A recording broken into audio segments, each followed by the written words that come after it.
It's April 25th, 2023, and you know why you're here, so let's kick this off right and introduce the players. Hey, I'm Jarosar, a WOW Esports aficionado. Hey, I'm Treesap Jake. I'm a demonology warlock now, I guess. I think. It just took one episode with Leakin. Now you switched over? It's just happened. It's just happened. I don't know what else to say. It's that's my new personality now. And with us today, actually, we've got an extra special guest. I'm really excited to talk to you for the first time because obviously this is the first time you've been on the podcast, at least since I've joined. With us, we've got Healingstat or Adrian. Welcome. People should know you because you are so heavily involved in so much now. Do you want to just tell the people that might not know you a little bit about yourself? Yeah, thank you very much for having me. Thank you for the introduction. So I'm Adrian, aka Healingstat, in the community, and I work on the World of Warcraft esports team, behind the scenes mostly these days, as the product manager for Arena World Championship, AWC, and Mythic Dungeon International, MDI, as well as some of the other kind of projects that you might have seen over the recent years, things like some of the one-off events we've done, variety shows, all of that good stuff. So our team's the one that puts that together. And yeah, very excited for, we've had it's always the best time for this whenever there's a new expansion coming out. As you say, lots of demo warlocks right now in the new expansion, but new expansion nonetheless. So it's been great to, work on those products with the kind of lift that comes with all the new gameplay. Awesome. You talk about lift. Is that like an esports term or something? Like, Well, I just think World of Warcraft is like, it's a game all about like new content and things like this, right? And like, I think everyone feels it when there's a new expansion. There's tons of like people who come back, try the game, play the game, and there's lots of like content being put around. And I don't know, I feel like for everyone, new expansions are just very energizing. Like for me, whenever you've got the first season of an expansion, that's the most interesting one for the esports broadcasts. So that's kind of what I meant there. It wasn't anything super technical. I just, like it when there's a new expansion. It's very, very fun. See, I was thinking, I'm fairly sure in the UK there's an Uber service called Lyft. So I was really that's confused. also true. There is, yeah. They have that in the US as well. Oh, do they? Then I was really confused for a second. I was like, we're talking about cars now. I'm really out of my depth. The uplifted spirit. How about that? There we go. All right, I like it. Yeah, I think I guess I have to ask the question then, because it kind of begs to it. We're going to be talking about later a little bit, kind of leading to this, I guess. Totally, my brain's all frazzled. The 2023 esports, we just finished season 1, talking about the lift, talking about the revitalization that Dragonflight got a huge amount of fanfare. People were raving about how much they enjoyed it. PvPers seem to really enjoy most of the season so far, up until some recent events. But how did that translate to participation in the AWC and in the MDI, in the esports in general? Like, did you see similar numbers, or did you find that this revitalization, this lift that you're talking about, actually brought in a bunch more players or higher numbers in participation there? Yeah, so for participation, we definitely saw increased numbers, which is standard for an expansion launch. But one of the other things that we really wanted to do this year, especially for the Arena World Championship side, is we started experimenting in the previous expansion Shadowlands with in-game incentives for players, which for the viewership side, we've been kind of partnering a little bit more with the kind of wider community when it comes to that stuff. So there were various drops active. There was one for the MDI finals, which was part of a wider Twitch drop. Similarly, there was one during the AWC season when patch 10.0.5 came out. So there's been lots of different kind of cool things, and you see like different streamers have giveaways and things like this. So we've been trying to get more involved on the community side there, not just as esports, but as World of Warcraft in general. But on the participation side also, we have these really, really cool banners now, which I think the Shadowlands ones were an awesome first step, but the Dragonflight ones, I'm absolutely in love with the artist who worked on them. I know her personally, and she absolutely crushed it. They're so awesome. And it's also just great because you see, even in the arena matches and some of the dungeons, people will drop the banners during the games, like in the esports tournaments, which I think is super cool. But yeah, I mean, that obviously has an impact on participation as well. And we really try and make it because the from the participation angle, we just want people to get involved, right? Like you get tournament realm access, you can play around with different characters, especially with the new talents. It's pretty fun to go in, do some skirmishes, even just test for rotation on the dummies, things like this. And you can do that across multiple classes and talent builds and all these things. And then you can also sign up, get your banner. So we haven't announced details for the season 2 one yet, but you can imagine there will be one, and details and all that stuff will be coming soon. But yeah, that's definitely also been a lift for participation. I was really hoping you'd like drop the bomb during this podcast. Honestly, I've been, because we go from work days straight into this. I have been talking about various things because, I mean, without saying anything, you can imagine that the next big thing we're gearing up for is announcing our season 2 program, right? Right. So a lot of the conversations in my head and information whirring is about that. So I have to remember, but let's make sure that we announce that properly and give the appropriate spotlight to that one in one go, as opposed to accidentally saying something here. But you can imagine that a lot of the good stuff there will be coming with that. And yeah, that announcement's not too far away without committing the team to a date or anything like that. Yeah. We're getting there. So excited to share more about that in the near future. Okay. I tried. Sorry, Jake. I tried to get you some dates. It was a good effort. I know. I tried. I will say just on my own personal, some listeners, more time in chat right now. Some other people. That banner actually did get us to sign up to the AWC and do a couple rounds of competing, and now happy to be able to drop that in the middle of Valdrakken or anywhere and just like, hey, plunk, and watch a bunch of people promptly ignore it because they don't know what it is, or that's not true. That's not true. Hopefully, the more people see it, the more they know what it is, right? Yeah, exactly. Yeah, it's all right. Talking about some other things that people probably wish I didn't do, but I'm going to do it anyways. We're going to do the need, greed, and pass. This likely won't be a clean fight, so keep your distance, eh? I have the worst transitions, I swear. How did that go? I mean, did it just not work? I clicked the button. It worked. Okay. So, need, greed, and pass. Adrian, I know you're kind of familiar with this, being on the show before, but just to remind, so the idea is that one of us is going to pose a scenario with some options, and each of us is going to take our turn at needing one, greedy one, and passing on one. And of course, listeners, you're more than welcome to play along if you're in chat. If you're sitting at home or sitting in your car, if you're sitting in your car, pull over first, but by all means, head on over to the Discord server and we'll have a thread there where you can give your responses to this one. So this one, I'm thinking, we're talking esports. So I thought, hey, what a possible new addition to WOW Esports.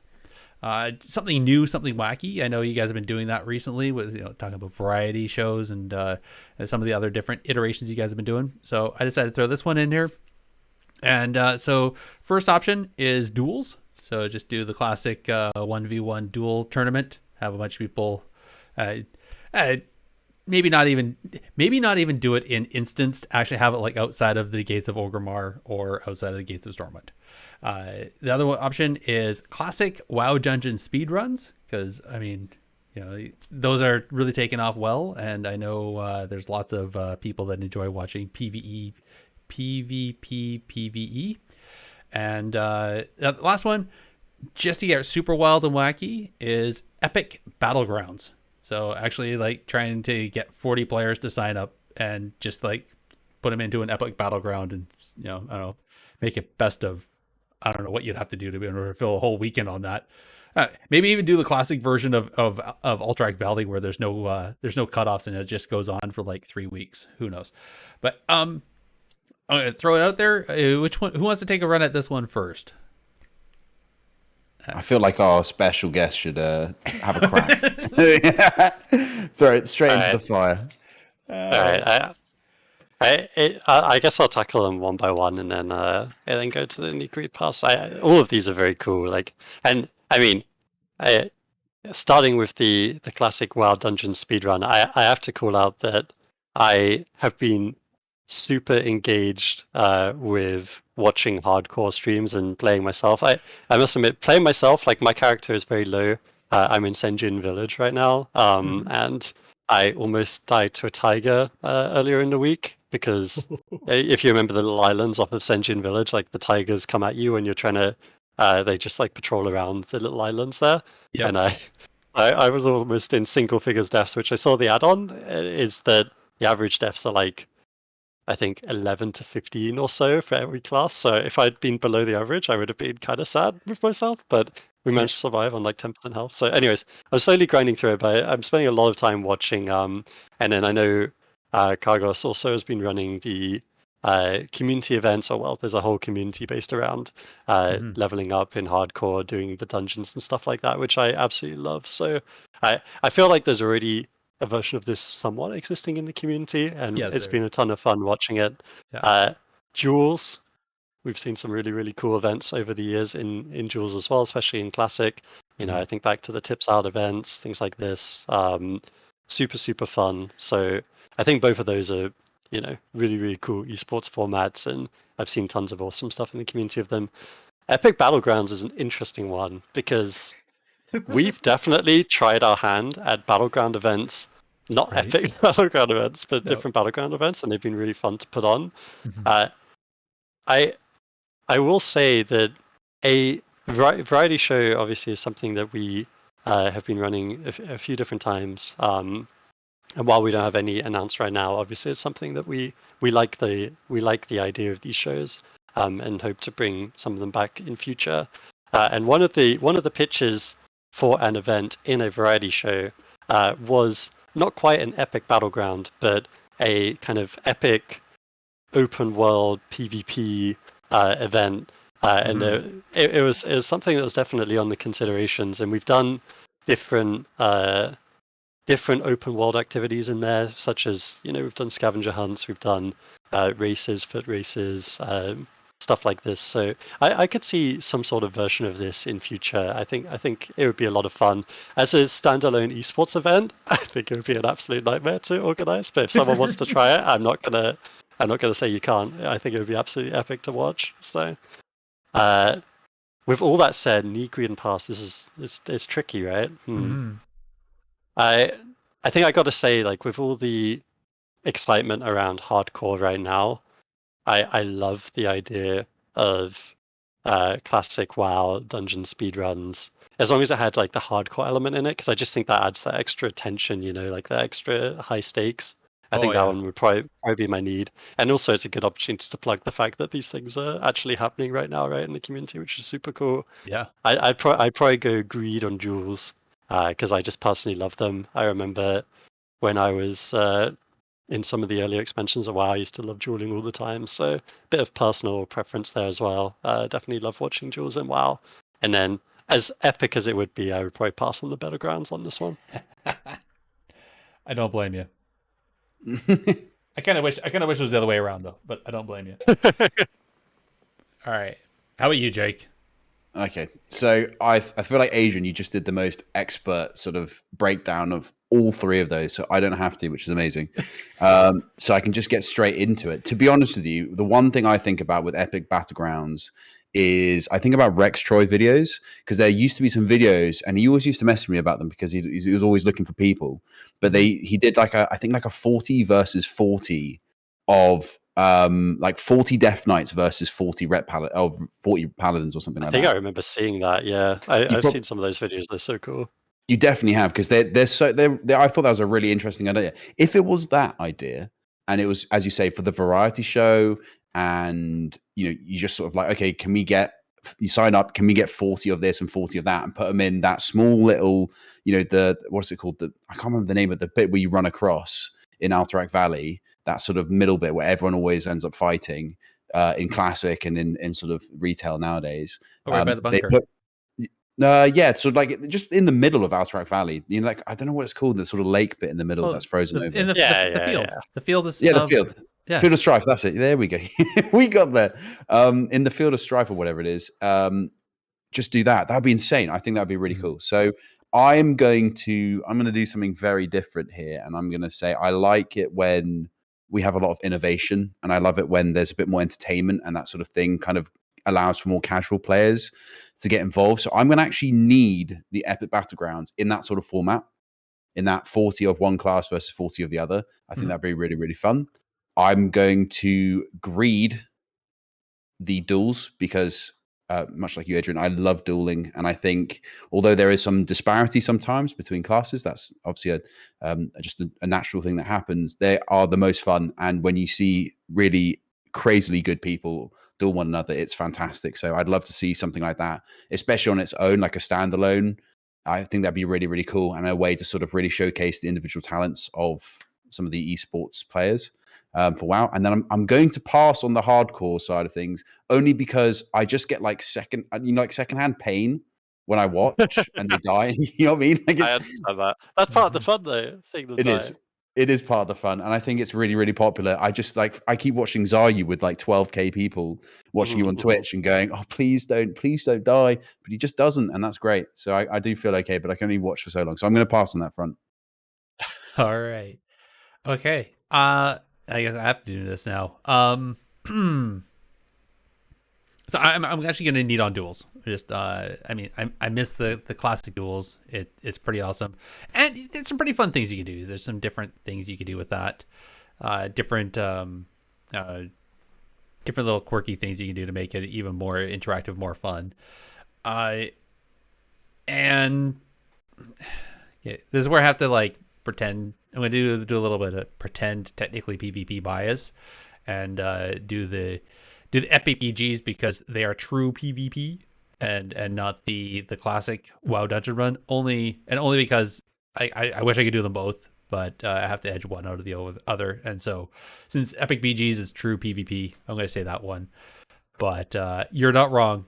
Classic WoW dungeon speedruns, especially hardcore mode, that's just gut wrenching fun to watch. Like, I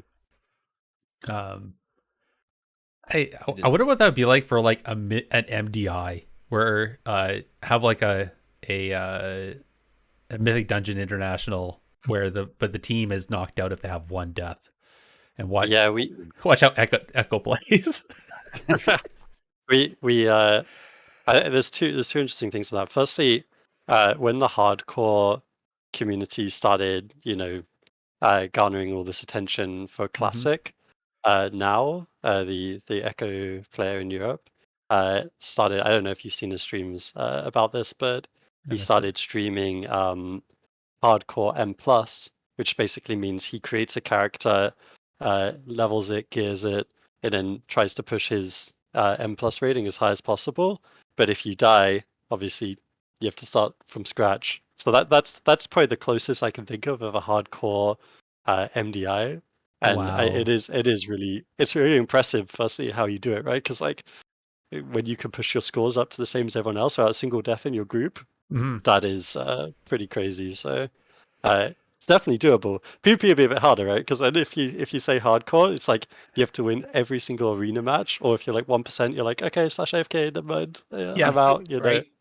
That would be even more epic, I would argue, if you could do it. But we had an idea for the raid event we did in Extremis last year. The Undying or the Immortal achievement exists, right?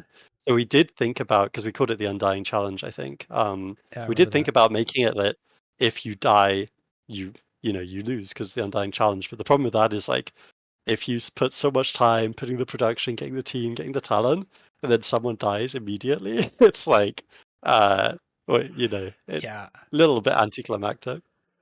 I remember that. Wasn't there like one player that died, but they died on trash, so it didn't count because they still got the achievement? Yeah, we Yeah. basically in the end we said it that there was a time penalty, I believe, if you died like to a natural boss. So Yeah. there was a pretty negative to dying, which I mean obviously just dying slows you down significantly in the game anyways. So Yeah. that already exists. But yeah, that was kind of our workaround. That's awesome. I love it. Well, since we're here, why don't we we've all dabbled into the discussion. Why don't we actually here? I'm gonna here. Let's just do the bumper and do this. I'm gonna light you up, sweet cheeks. I just want to Did talk it work? esports with you. Yeah, it worked this time. I just want to talk esports with Adrian. We keep like pulling back into this whole esports thing. So, Adrian, first and foremost, season 1, 2023 just finished. I guess how does the team feel? Like what was the hot wash? What was the end the after review to about this season? How do you guys feel about it? Yeah, I mean, I feel like the team felt pretty good about it. As I mentioned off the top, like whenever you have a new expansion, that's always fantastic. Like looking at the dungeon side, for example, you've got 8 new maps, really fresh, which is also something that's going to be very cool for the upcoming season. Is that we have again 8 new maps, which will be the first time for MDI where we have back to back, complete slate of maps. So that's going to be really awesome, I think, for the broadcast side and the competitive side. For Arena, we had the brand new class. We were very curious, especially going into the AWC Cups, how much we would see the Evoker, because there was rumors that the DPS Evoker at least wasn't going to be super popular at competitive level, or at least that's what it filtered to me. But then we saw a ton of Evoker healer, even through to the finals, actually, which was surprising, but really cool to see, obviously. And then the Evoker DPS, it was mainly Trill just one-shotting people, but it was really fun to see the combination with the Death Knight. I think we saw that a couple of times in the Cup series as well. So the gameplay was awesome. Obviously, we saw. I think for the finals, there's not to beat around the bush, like there was certainly some conflicts of opinion when it comes to the meta that we had for the finals and just how different it was from the season. So that's something that is I think a learning point, because there's so many content patches coming out for WoW now, which is obviously fantastic for players, but it is something that we have to take into stronger consideration when it comes to how it impacts competitive. So that's definitely a takeaway just from how the game's evolving, that we can evolve to as well on the esports side. But outside of gameplay, we were back on multiple platforms, with Twitch streaming and YouTube streaming, which was fantastic. Something that we knew we wanted to do this year, and I'm really happy with the implementation of it, is the co-streaming as well. The fact that you got to watch, Peekaboo, Waz. Actually, I don't think Waz did stream it. I really want Waz to stream it next season, though. So make sure to put some polite pressure on him to get him to stream it next season. Polite pressure. Nothing bad, but a little nudge here and there, like, hey, love to see your perspective. But it was great seeing some of those on the MDI side.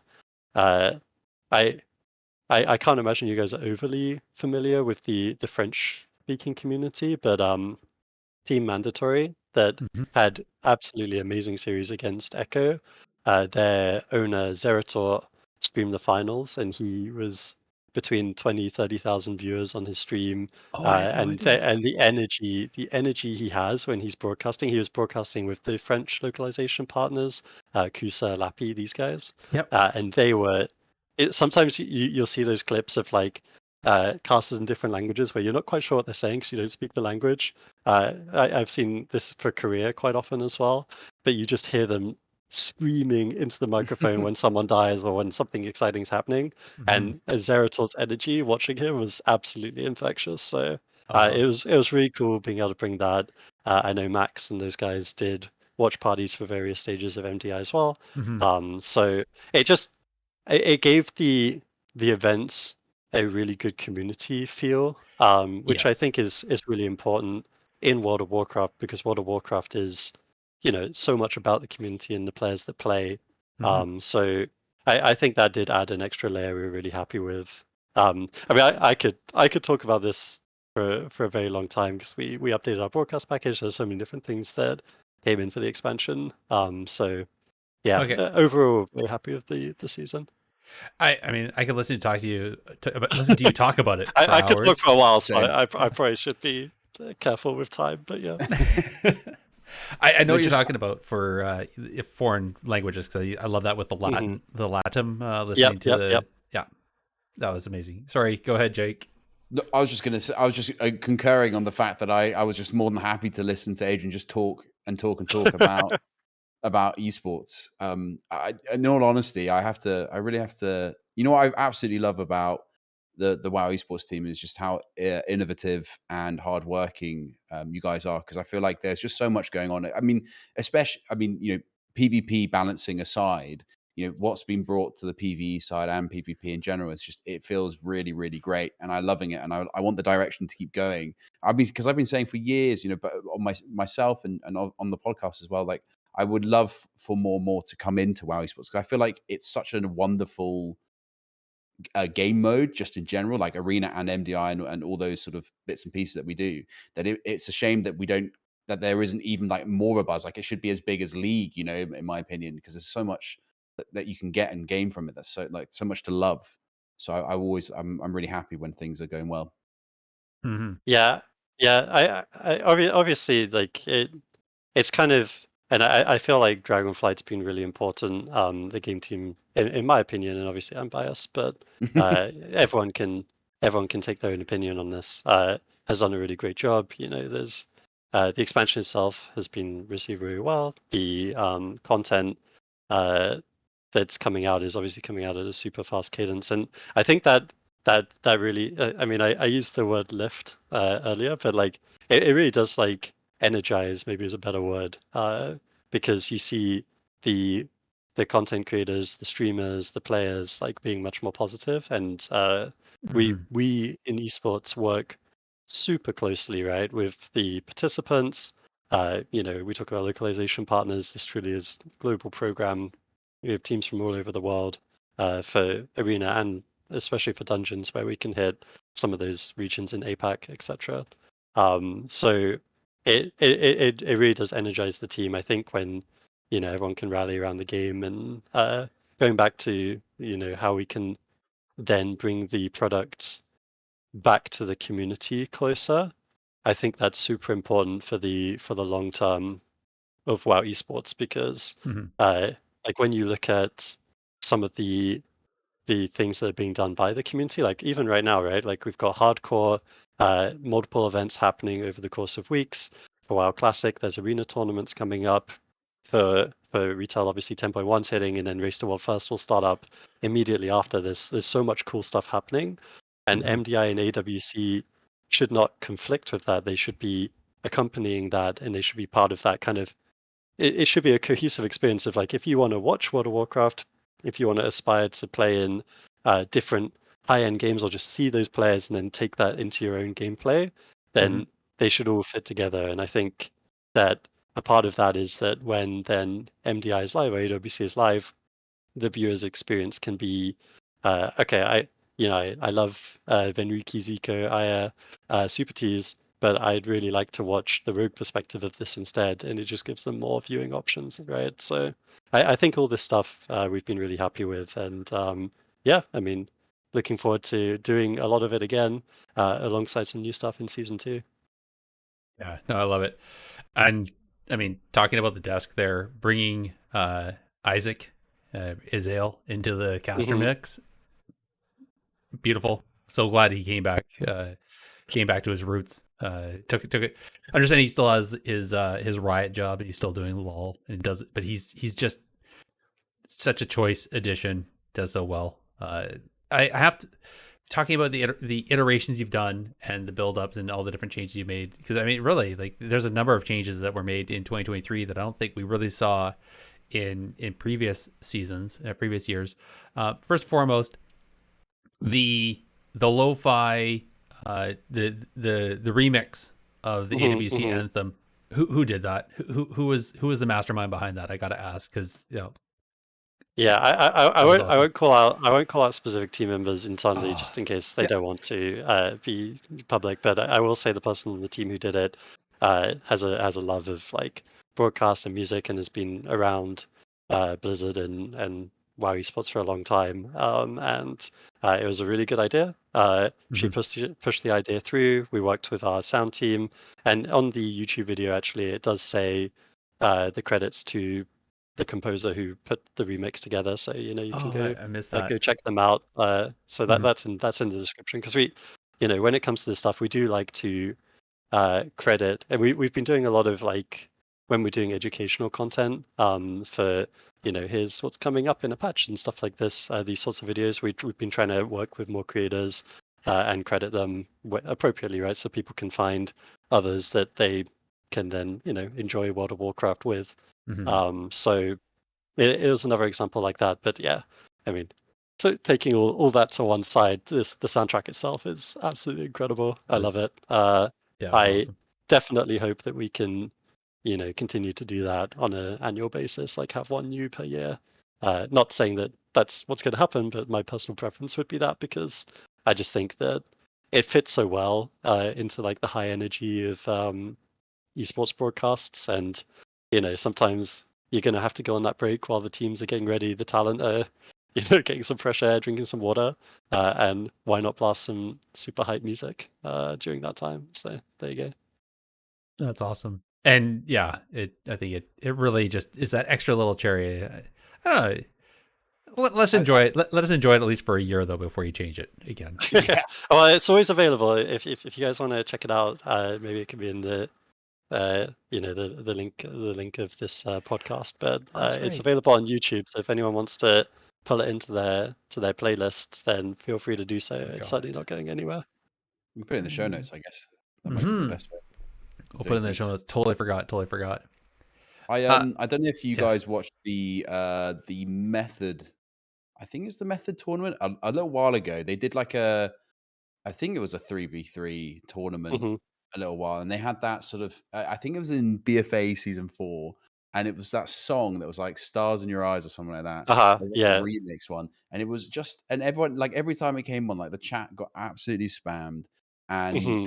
everyone was like vibing to it, just having like something good that, like, even if it became like a little bit of a meme. Obviously, the AWC song isn't, but obviously that one did become a meme because of the corruptions and everything. It just kind of adds just a whole different atmosphere and just kind of makes it feel more like that community aspect. So I'm a big fan of just all the direction. I'm clearly just a big fan in general. So I'm just gonna stop simping really. Having For stuff like WoW. that that's recognizable to your shows, I think is really nice. And Method did a great job with it.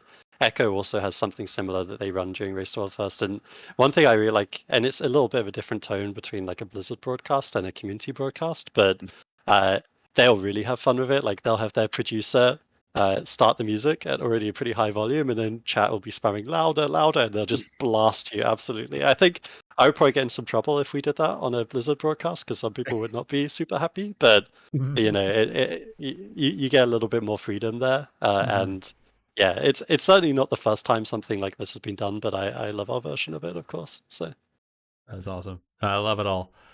I just one question. So that's not even true. I have so many questions. Yeah, you do. I was about to say it's not just one question; it's many questions. This is the start of a you list. sent me the preview, yeah. I If it's just did, one yeah. question, I'm like, oh, I shouldn't schedule as much time then. Yeah. I guess we're finishing in like 5 minutes. Then I guess if that's one question. Okay. I got to change my lead ins here.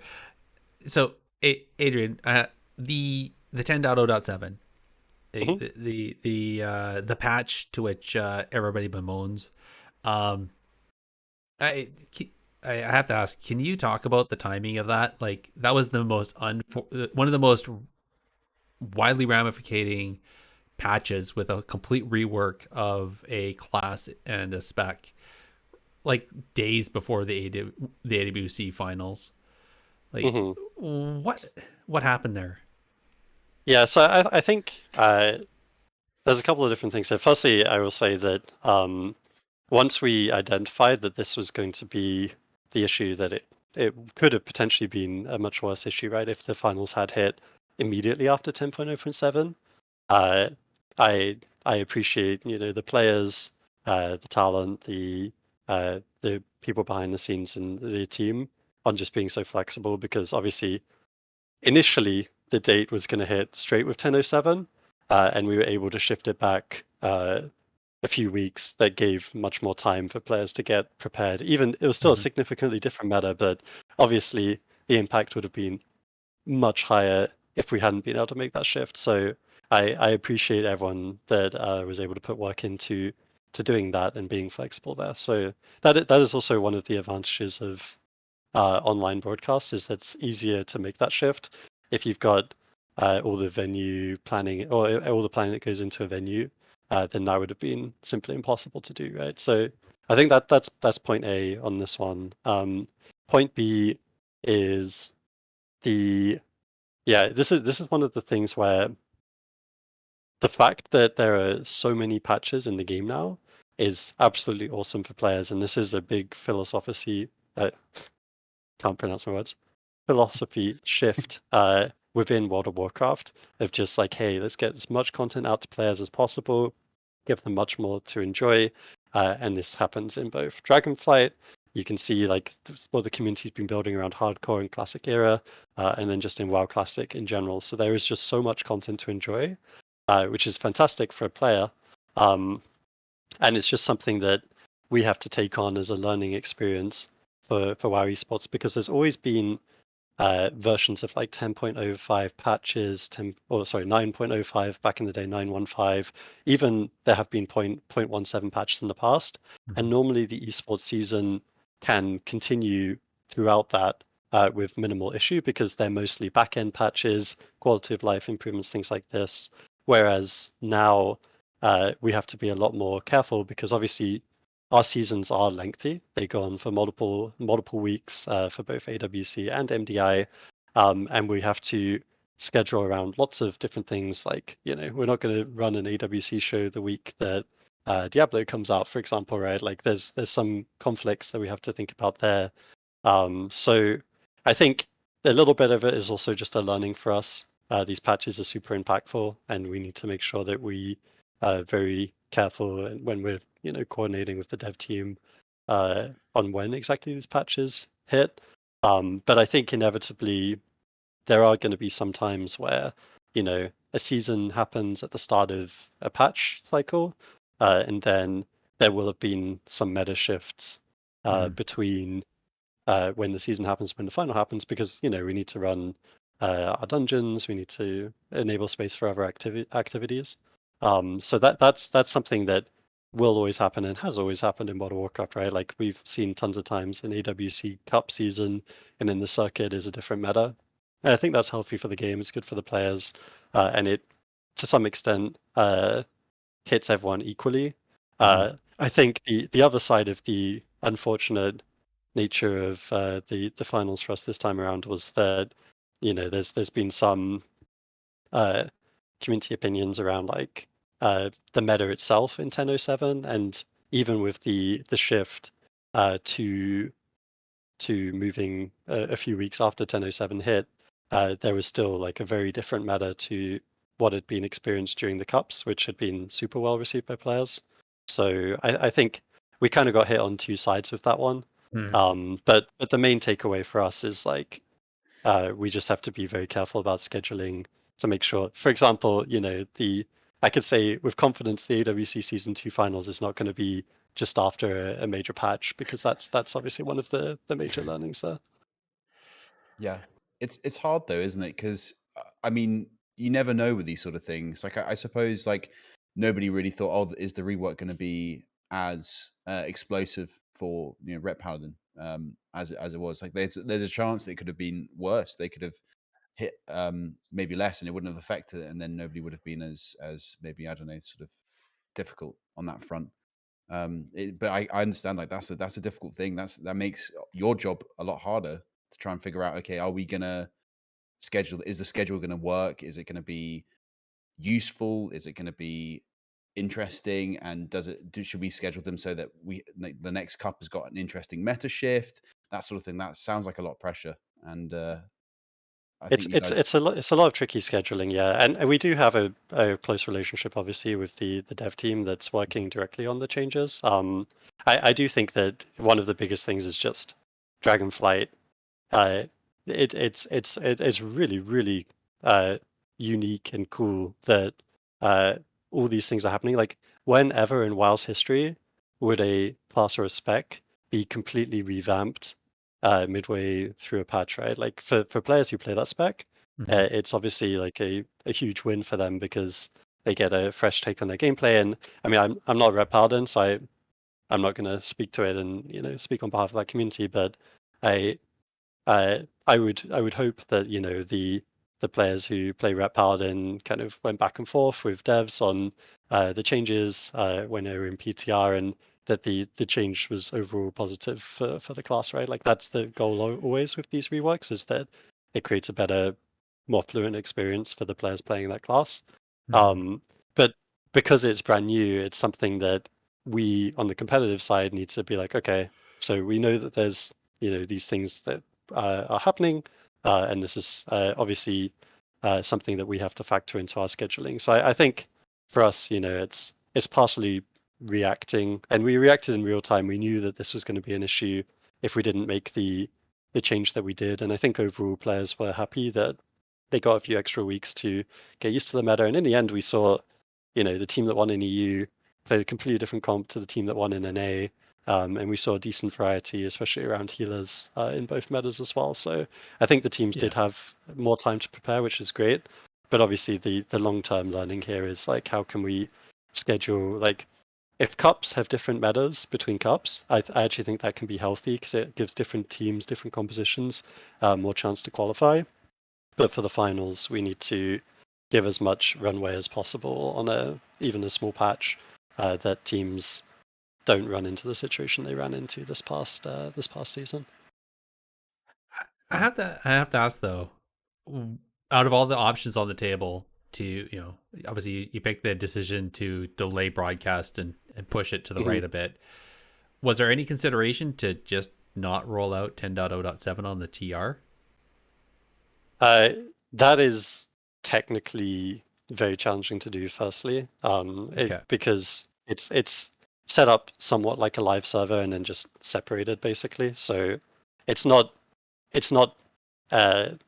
technically as easy as you might think to do that, is point A. And point B also is that in general, we do want to try, like, when we're showing our broadcasts, like, a lot of the players who are tuning in, they're tuning in because they want to see, how their class is performing, what strategy should they do in a new meta.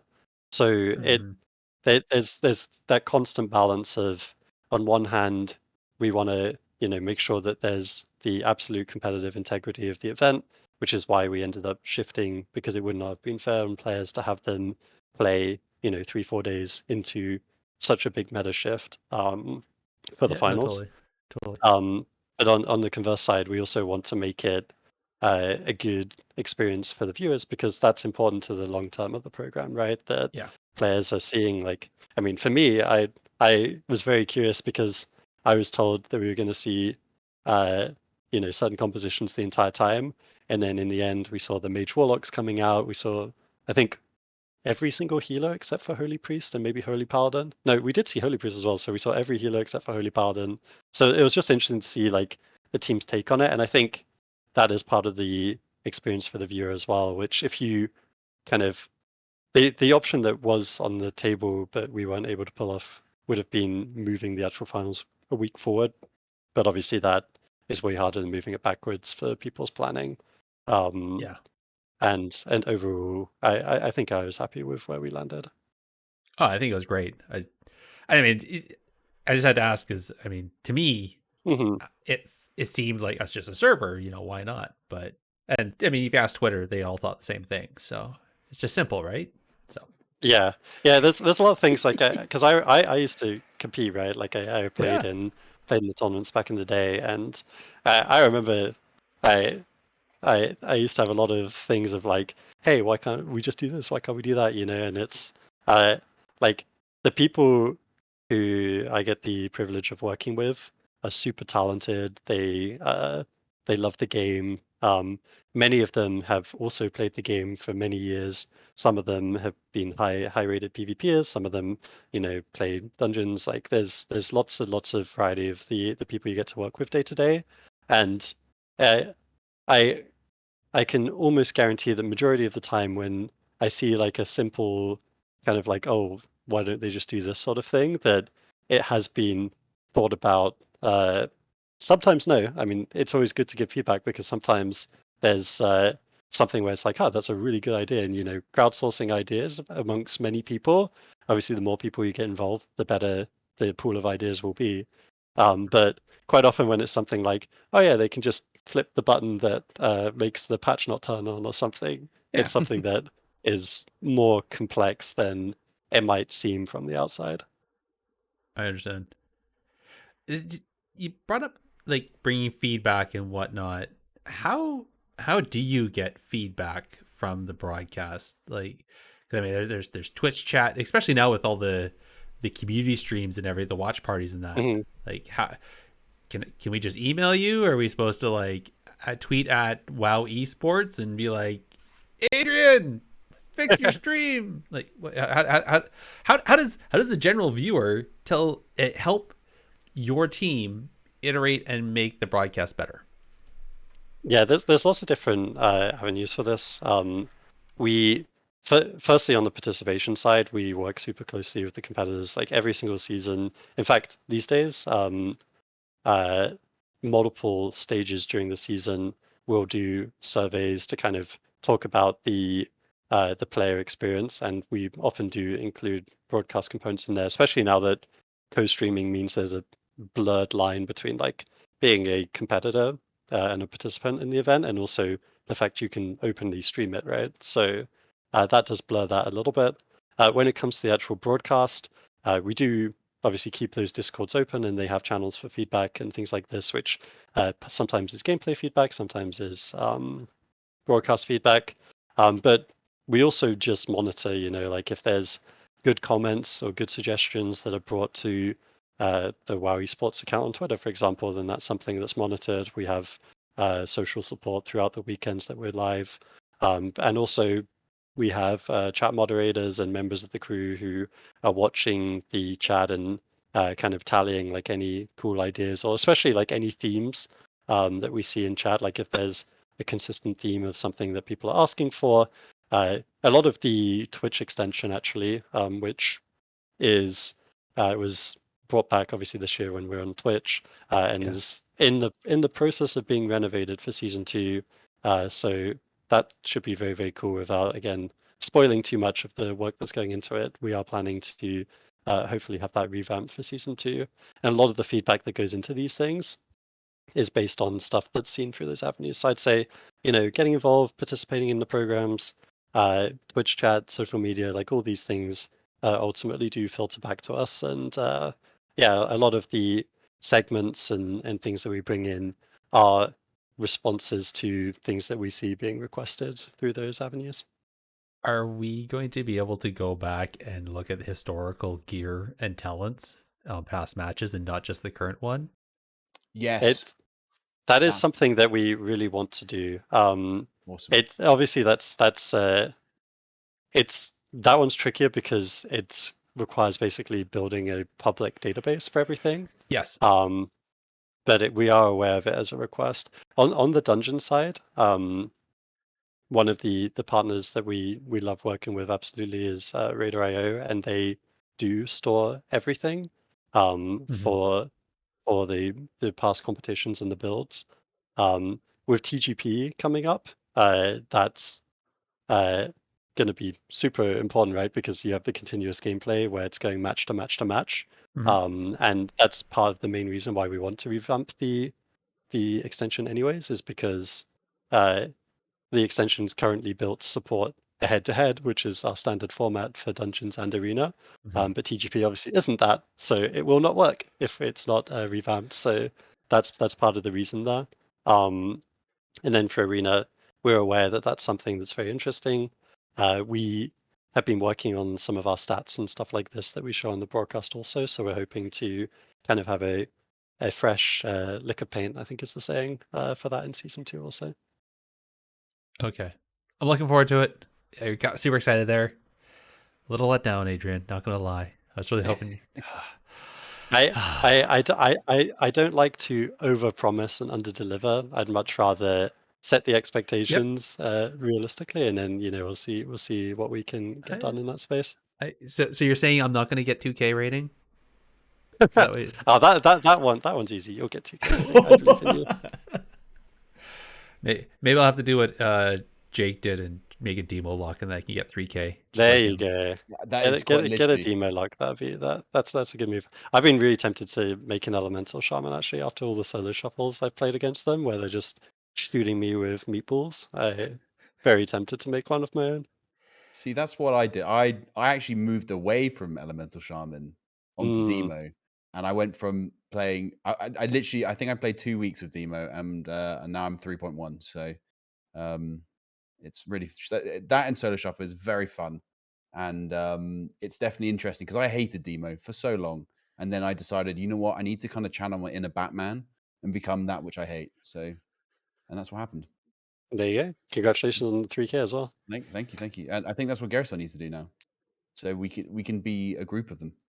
You got a week left. I believe in you. Can we queue triple demo lock? Can we do that? Yeah, that'd be funny. They're tanky enough. It's like the what is it, full DPS Mythic Plus dungeons, but it's arena and everyone's healing each other with a soul leech. Oh my gosh. Aside from your escapades in solo shuffle, Jay, I don't know, do you have any other questions you want to ask Adrian? Well, to be honest with you, I was actually just curious whether or not there is going to be any plans, and this is just a point of interest for me. Is if there are any plans, at least with WOW Esports, at least with the sort of PvP side and the AWC, with getting more people outside of just competing, like more people, sort of regular people involved in the actual broadcast. Like maybe not in a kind of like a professional sense, but in a sort of getting the community in there in a non-competitive way. Like not like actually taking part in AWC, but sort of the thing that kind of comes to mind for me is sort of, I don't know if you watched the classic 3v3 thing that OTK did a little while ago, where I mean S-Fan was doing like interviews and stuff like that. And like they were talking, and it just all seemed like really interesting. Is there any opportunity for those who are not part of it to kind of get more involved? Is that a thing? Yeah, I think when it comes to I love the format. I do remember the 3v3 event you're referring to, where they had the draft pick, right? Yeah. And the players pick their partners that way. I thought that was super cool. And I do we've so last year we did a bunch of pretty high-end one-off events, such as the solo shuffle event, things like this, where we were kind of trying to bring in different formats. And I think we were pretty happy with the overall formats, gameplay, and the way it showcased players, bringing them onto the show a little bit differently to within their teams. This going into this year, we knew that we wanted to do 2 full seasons to match the in-game seasons of AWC, and then for PvE, we're doing MDI and TGP season to season.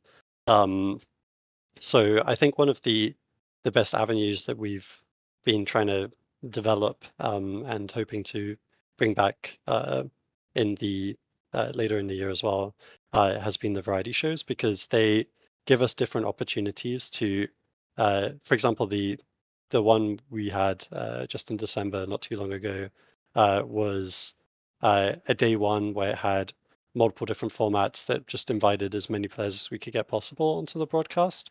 And then day 2, we had the show matches of some of the dungeons, and then some solo shuffle showing off the evoker, and we were able to bring the players into broadcast a little bit more there, which I felt like was a really cool environment for experimentation, which is why I really like shows like that. When it comes to actual interviews and like getting the players onto the broadcast, I think from the casting's perspective, there's some room to experiment there, and we've done a little bit of it with guest talent and things like this. I think having Azael on this past season, he obviously did an amazing job, and that brought a different perspective to the game, since he obviously has PvP'd at a high level for many years, but he also just comes from, he's not streaming the game every single day. He has other commitments and responsibilities, so he brings a different perspective to, someone like Venruki who is very involved in Arena day to day. So I think that was cool. I think there's definitely more room to bring players in for interviews and things like this. At the end of the North American finals, when Luminosity took their crown, they gave a really good interview, I thought, which just showed the potential there. So I do think there's more room for us to bring in those interviews at the end of competitions. It's just the balance of the players. At the end of the day, their goal in any of those competitions is to win, and it's sometimes tricky to get them to commit like during a broadcast to interviews, since they just want to gear up for the next game, since they are playing multiple back to back. But one of the other advantages of co-streaming also is that if you want to hear a player's perspective, quite often they'll also be streaming at the same time.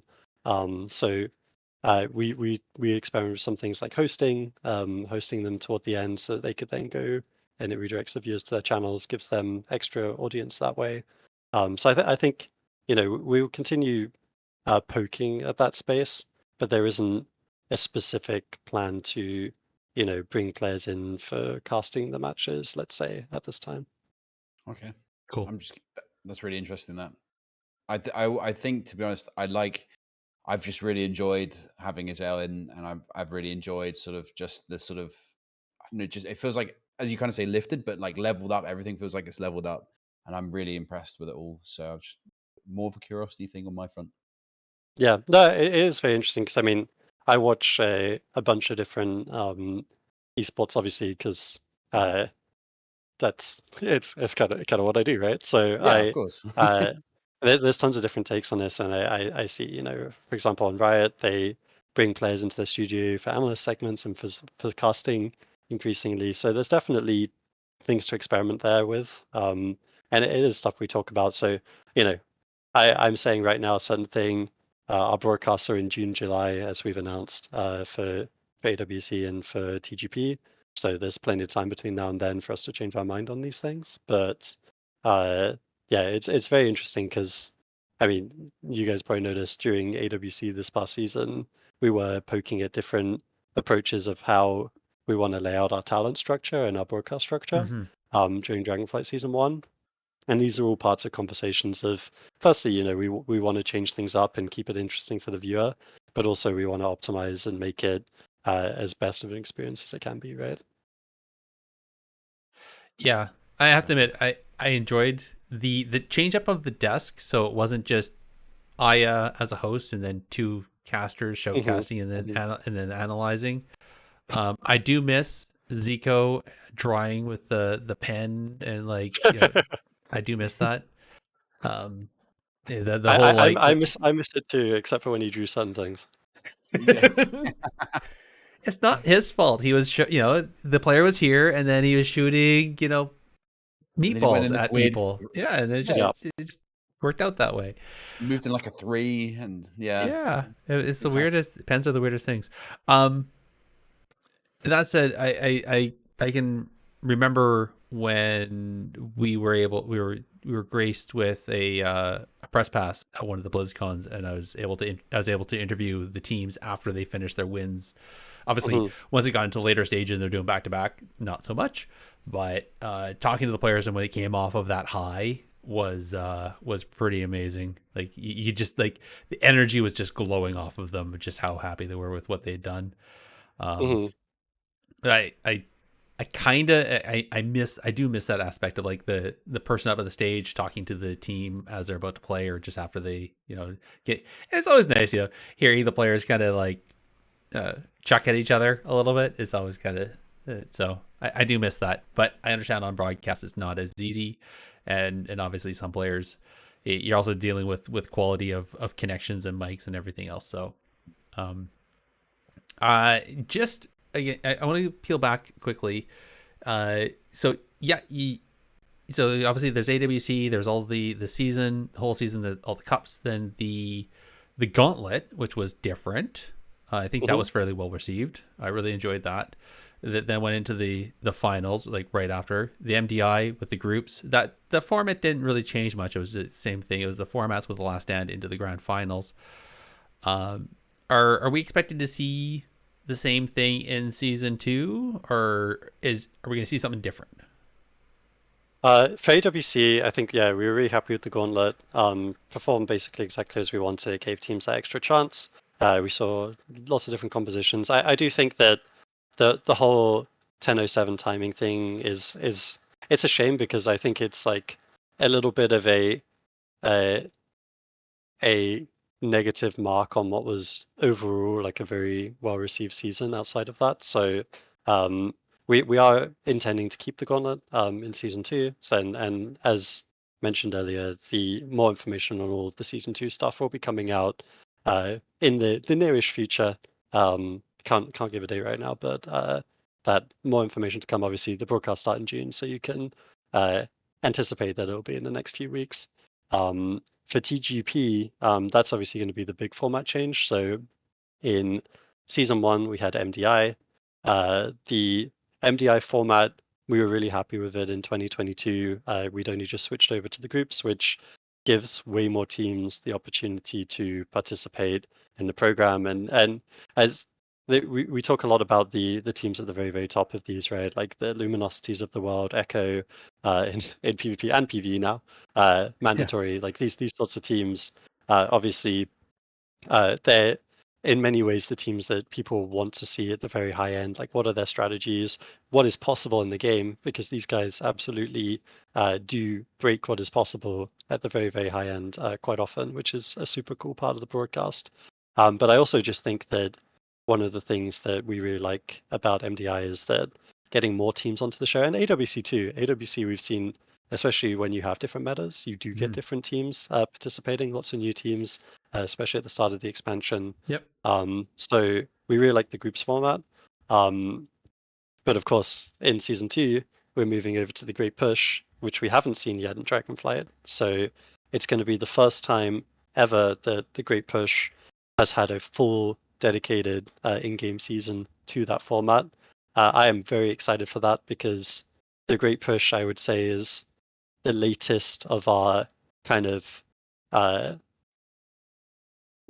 formats to hit that absolute kind of top level when it comes to WoW Esports. For a long time, we've had AWC, right? And we iterate on it, such as with Gauntlet this year. There's different versions, there's solo shuffle, things like this, which are obviously very exciting. MDI also, we've been switching up the format, but the Great Push, this is going to be the first time where we have that, dedicated $300,000 prize pool in the finals, full season building up to that. And that's going to be really exciting, especially since it's combined with the fact that there's 8 brand new dungeons we'll have never seen before on broadcast, right? So I am very excited for that. I'm not going to go into too much detail about the format for it, since we haven't announced it, but it will be part of that big season 2 announcement alongside AWC. But you can definitely anticipate some meaningful format shifts as we build into what is going to be the first time we've done that full dedicated season for TGP. Okay, I assumed TGP was just going to be like a one and done weekend. You just made it sound like this it's time, all season. Yeah, it's the full season. It's that we have a challenge on the dungeon side, because people love MDI and people love TGP, and there's a number of different ways that we can balance that, right? We could do shorter hit events, because we just spent 10 minutes talking about scheduling, right? Like, there's only so many weeks within a cadence that we can hit, and with a lot of events, lots of community events, Race to World First, MDI, AWC, and none of these should conflict with each other. They should all be, if you want to participate, if you want to watch, like, they shouldn't eat into each other, because that doesn't benefit anyone, right? Like, that's not good. So we want all of them to have their room to breathe, but we know both these formats are super competitive, which is why they're so popular. Because I mean, MDI this past year, I think the stat was 12 out of 14 of the finals series went to game 3 or game 5. So just absolutely as competitive as it could have been, super stacked. And the last few times we've run TGP, it's been just the same, like people eking out 1 point in the last run of the day, winning on tiebreakers. It's really been like that every single time. So I am absolutely incredibly excited for it. But the scheduling of it is like we could do kind of like 2 weekends into finals of each. We talked about that. We could do kind of alternating one-off, one weekend hits, as you said, for them. But we really do believe that both of these programs deserve their spot in the sun. So season 1 was all about MDI. Season 2 will be all about TGP, and we have more information. We did announce that, so that's not new information. It was part of the start of year, but we didn't go into any particular details about what TGP would be, since of course that wasn't the hot topic come January, since we had MDI season 1. But we will be announcing all the details of TGP in that season 2 announcement. Adrian, thank you so much for at least, because you just blew my mind there for a second when you started talking season and making it sound like, because I think everybody, I'm very excited for it. Yeah, I don't blame you. I'd be excited too.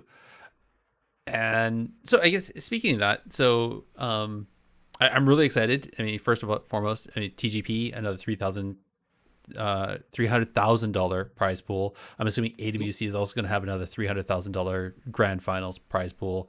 So what looked like in the initial announcement, which looked like around sub $1 million total for the year, is actually going to be a much larger. You guys are going to be pushing almost $2 million in prizing that you're giving out.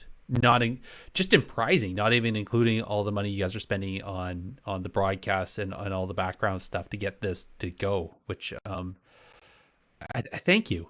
I really do thank you. Well, that decision suddenly isn't up to me. I can't take any credit for that. We execute on it, but obviously Blizzard is the, like, as a corporation, makes the decisions around budgeting. But yeah, we did hit at the start of the year with I don't want to misquote our exact prize pool numbers, and I've always been told doing math on broadcast is a terrible idea, so I'm not going to start adding in my head right now.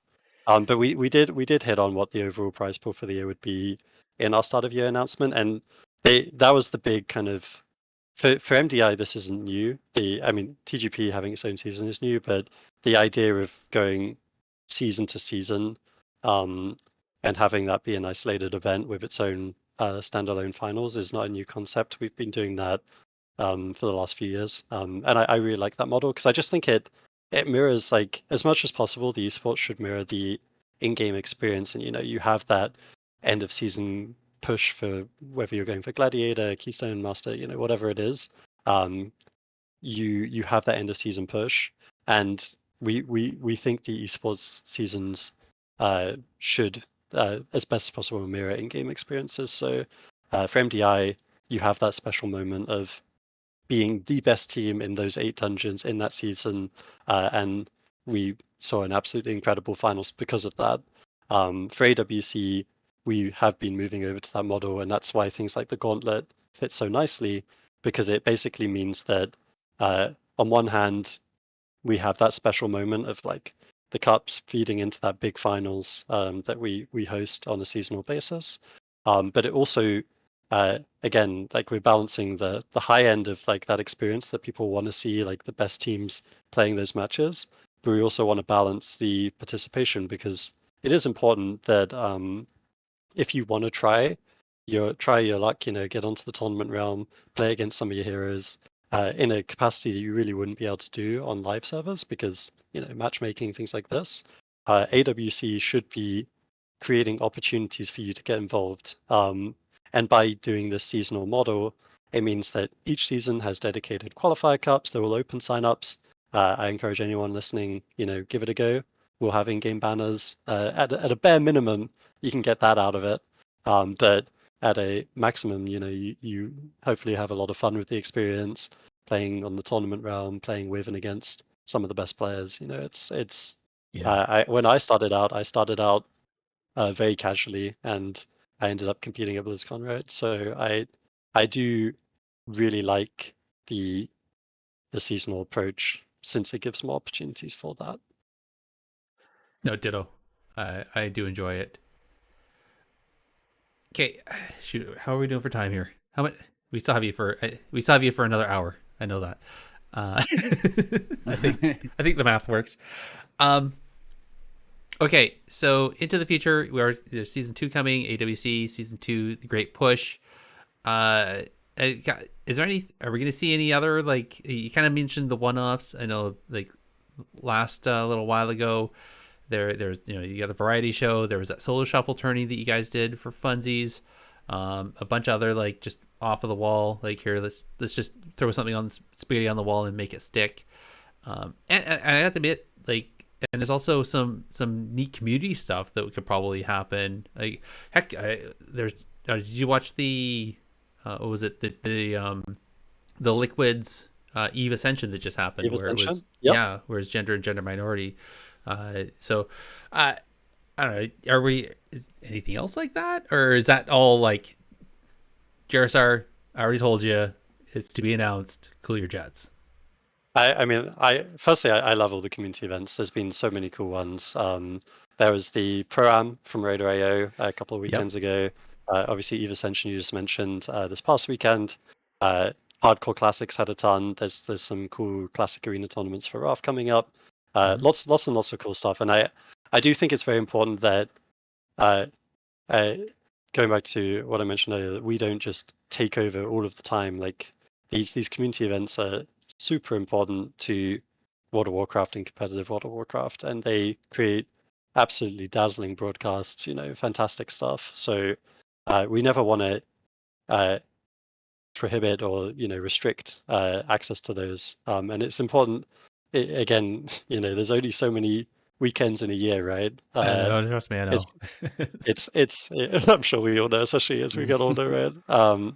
The the the priority for us in terms of this year is certainly our regular seasons. We've got Dragonfly Season 1, Dragonfly Season 2, where we are running full seasons of AWC and then MDI TGP. So that is the priority.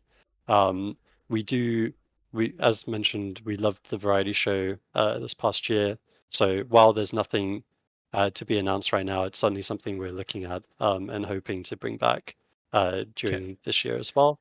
For other one-off events, we always look for where we think, like, hey, Solo Shuffle, when it came out, we were like, okay, we've got to do something around this, right? Like, just to help kind of kick it off, show people the new feature, and also explain and educate, right? Like, Solo Shuffle is not super intuitive, especially when you just see on the UI, like, solo shuffle, like, what is this, right? You don't know you're going to get thrown into this rotating 6-player arena. So for new features like that, we always want to try, see where it would make sense for us to get involved, and certainly not ruling out that we would do events like that in future. It's just a question of, where it makes sense in the calendar, where it makes sense in terms of, getting the broadcast out there.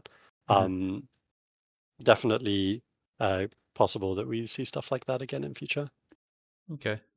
It sounds to me like you just start need to doing stuff on the weekdays instead of just on weeknights. Yeah, Just we, saying. we should just broadcast every single day. That'd be perfect. Why limit yourself to 52 weekends when you got 365 days, right? Well, True. We had to start broadcasting Fridays to fit in our content. I remember a couple of years ago we used to. I think some of the formats used to just be Saturday, Sunday, and especially for MDI, that ended up with some very long days sometimes. So we're like, okay, we can make this a better experience for the crew, for the viewers, for the players, if we just spread it out a little bit. So then Friday night broadcasts were born. So I think you need to revolutionize and just start doing the sort of the Warcraft cozy stream, and just that's perpetual, like, like it's sort of chill step or whatever it is, sort of almost ASMR kind of stuff on the Warcraft channel that's always playing, and it's just sometimes you get like a sort of voice line in the background that's going like Zug Zug, me not that kind of orc, that kind of thing, just like randomly with a bit of chill step, just chilling. Hear me out. 24-hour World of Warcraft esports stream where it's everything since 2005.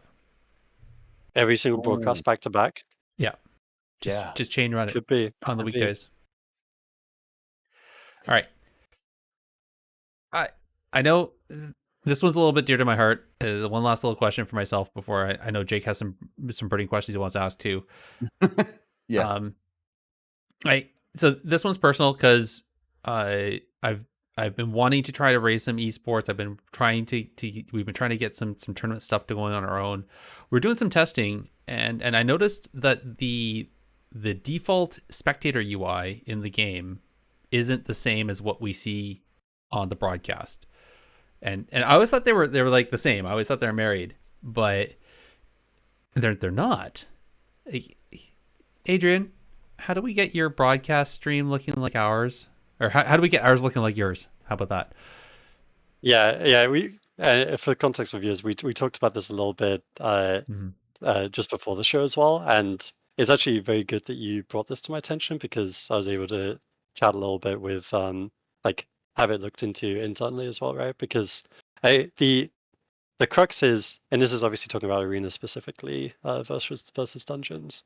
The crux is with the Yes. arena UI is that it's very very like the broadcast that AWC sees is based, of course, on the public broadcast UI because the whole thing is built for tournament play, whether that be community or even just like queuing a war game. Like if you want to create a little tournament with your guild at the weekend or something like that.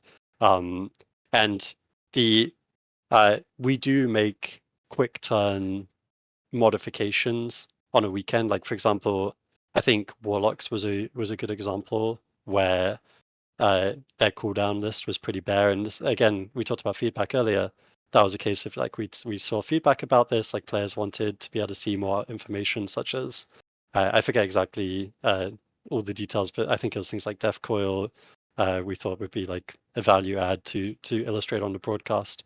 So quite often we'll just add that in on our side, and it's a little bit of a slower process to get it then added into the game because of course the game works on certain cadences, they have schedules and lots of priorities of serving tons and tons of players across any experience of World of Warcraft, right? So after you mentioned that, we did go in and make sure that was updated. So I'm not saying it's updated today, but hopefully the cooldown list should be mirroring what we have on broadcast in the near future as a consequence of that. The only other modifications we really put for our broadcast, obviously there's lots on the package side where we have like the player cams, the victory slides, all these things which are just built on broadcast end and outside of the game. The only other in-game addition we have is the target and target of target frame, which goes in the bottom middle of the screen, and that's just something that we've kind of added on based on demand from viewers and again feedback over time.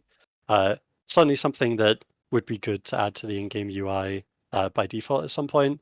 It's just a little bit of a bigger dev ask for something like that, since we can't just kind of the way we put something onto broadcast is potentially, not saying it is necessarily, but it's potentially a little bit more hacky, kind of like put together in a different way than if we were to kind of build it in with the actual dev team inside the game. So it's just a little bit of a different scope there, but I mean, certainly no philosophical reason why it's like being withheld or anything like that. So what you mean to say is that if I put together some spaghetti code add-on and send it to the developers, they're not just going to add that to the game just for me? So. I mean, just for you, maybe, but I would say probably not. I'm also not saying that what we put together is spaghetti code either, because that would be a disservice. I know the person who does it; it's very good code, but it is a different process and a different ask. So, certainly there's no like, hey, this is deliberately not on the UI or anything like that. It's much more just a case of we make very quick changes when it comes to broadcasts, and then updating things into the game can be a little bit slower, right? Well, they have 100,000 priorities, and that's one of them. So it's trying to exactly. No, I get it. I appreciate the answer. I appreciate. Uh, I'll just have to. I'll have to figure out a way. All right. Jake, over to you. Do you have Yes, anything? I do. I do. In fact, actually, you almost read my mind. I was thinking about this earlier, and I wanted to ask you, Adrian, about the LAN tournaments and about obviously a bit of a return to BlizzCon. I know BlizzCon is coming back, and I know that the AWC kind of sort of evolved out of not being able to have those sort of in person tournaments anymore. Is there any plans for that to be a thing again? And also, will the MDI and will Great Push and stuff like that come to that sort of stage in the future? Hmm. So I want to say firstly, obviously I love live events. I've been to many live events as a commentator, as a player over the years, and the live experience is obviously fantastic. And BlizzCon coming back is something that I think I see it every single day on my Twitter feed uh, of like people asking for details about BlizzCon and all this. And I think even Mike Ybarra put out a tweet recently saying the team's working on it, and there will be more information coming soon. So I won't say any more than that because that would absolutely get me in a lot of trouble. So that that obviously is information to come and definitely be excited about because it will be the first time uh, people have been able to get together for BlizzCon in a very long time, right? So that's going to be exciting for a lot of people, I think, in the community. For lands on WoW Esports, unfortunately, we don't have anything to share or talk about right now. Obviously, BlizzCon coming up is something that we constantly look for opportunities to see like how all these things can fit together. But one of the things that we have been really trying to focus when it comes to just how we're putting out our content is if we aren't going to have the live events that we had over the pandemic obviously restricted us in doing that. We really wanted to think of like, well, instead of just like saying okay, no live events, how can we really optimize this and get more out of it for the community, for the audience, right? And one of the things that we look to do is reinvesting into prize pools. We've got these big prize pools that are happening across two unique products now, AWC and MDI, across multiple seasons. And also just we have more tournaments, right? Like back in 2017, 2018, or even thinking back to when I was competing, there would be kind of some seasons of online cups for Arena, maybe a couple of MDI tournaments here and there. But the scale that we have now, where we're really hitting on multiple cups, multiple tournaments for different formats throughout the year, as well as other things. Some of that is part of reinvestment from what would have been those kind of big beefy tournaments at the end of the year, which obviously have their pros too. As I said, I love them, but it's it's more than just like us saying we don't want to do live events because there's zero like upside to them. It's definitely not that by any means.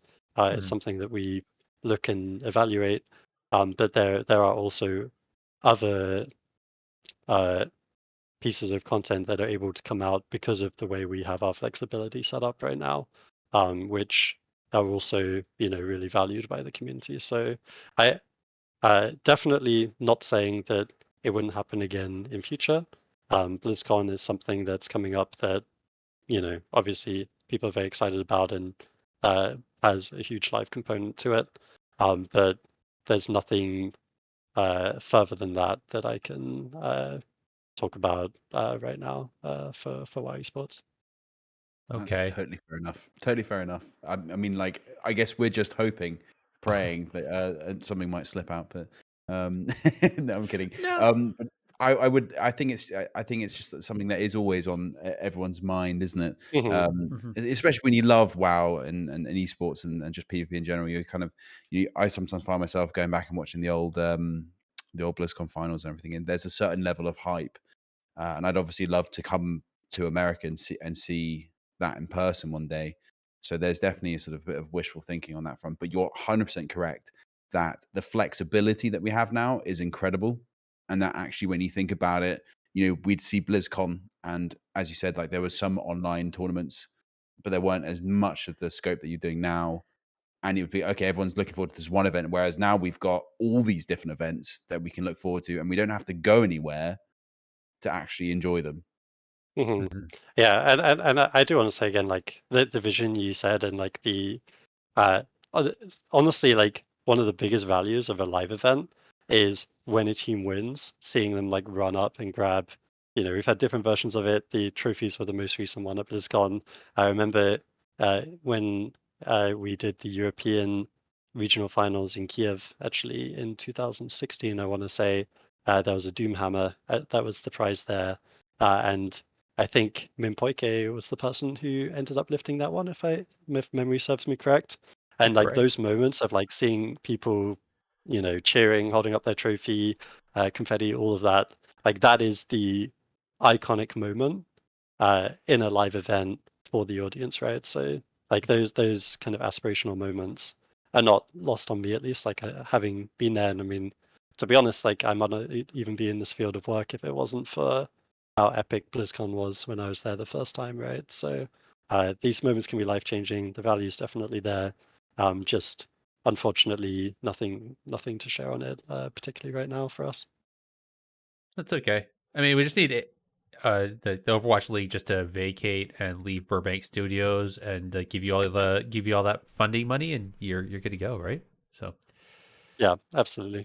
And I mean, like I said before, and I mean the amount of content, like I won't compare to Overwatch League because I'm not 100% sure on their schedule, but we we do we are able to create year-round content that like perfectly mirrors what we want from the in-game experience, right? Like as soon as you have a new season, you have new opportunities to compete in yeah, AWC, in MDI, and all this stuff does come into a package of what we want to represent as World of Warcraft and competitive side of World of Warcraft. So I would say that the overall kind of experience for a viewer, for a player, outside of like just the people who would qualify and watch the live event, um, is certainly something that we're really, really happy with. Obviously, there is a cherry on top there that we talk about. Like, trust me when you say when I say that we do talk about this often, and are looking for ways that uh, would make sense to have that. So yeah, while I don't have anything to announce, it's not lost on us that that's something that is a big community ask. okay, There we go. yeah. Well, Yeah, go. that's honestly best answer I could possibly ask for. I'm guessing we only really have one. I mean, now your catchphrase, Garrison, is the thing. We do have one last question, or a question that is the question of all questions, really, left, I believe. This one question to rule them all. Yeah, one question to rule them all, and in the darkness bind them. It's what one thing you could change if, let's say, Adrian, you've got all the money in the world, all the influence in the world. You literally are the controlling shareholder in Blizzard. You can do absolutely anything you want, and everyone has to abide by it. What is that one thing that you would change with World of Warcraft? That is a really tricky question. You won't be I bound by might this whatsoever. Trust me. I might take a second to think about what my answer for it is. I Yeah. I would say I'm really happy with the way that Dragonfly has been built. I I think the expansion's been fantastic, and obviously it sets a great deal of promise for the future. So I don't think I would change very much there. Personally, like one of the things that I've really been getting involved in recently has been things like um, Raft Classic, Classic Hero Hardcore, stuff like this. I think if I could change one thing, I would do I think Solo Shuffle has been like one of the biggest success stories to World of Warcraft in recent histories, because it just enables someone to just get in and play the game. And I think that that is so important when you look at any PvP game. Overwatch, you can queue up immediately. League of Legends, you can queue up immediately, right? Like any of these games.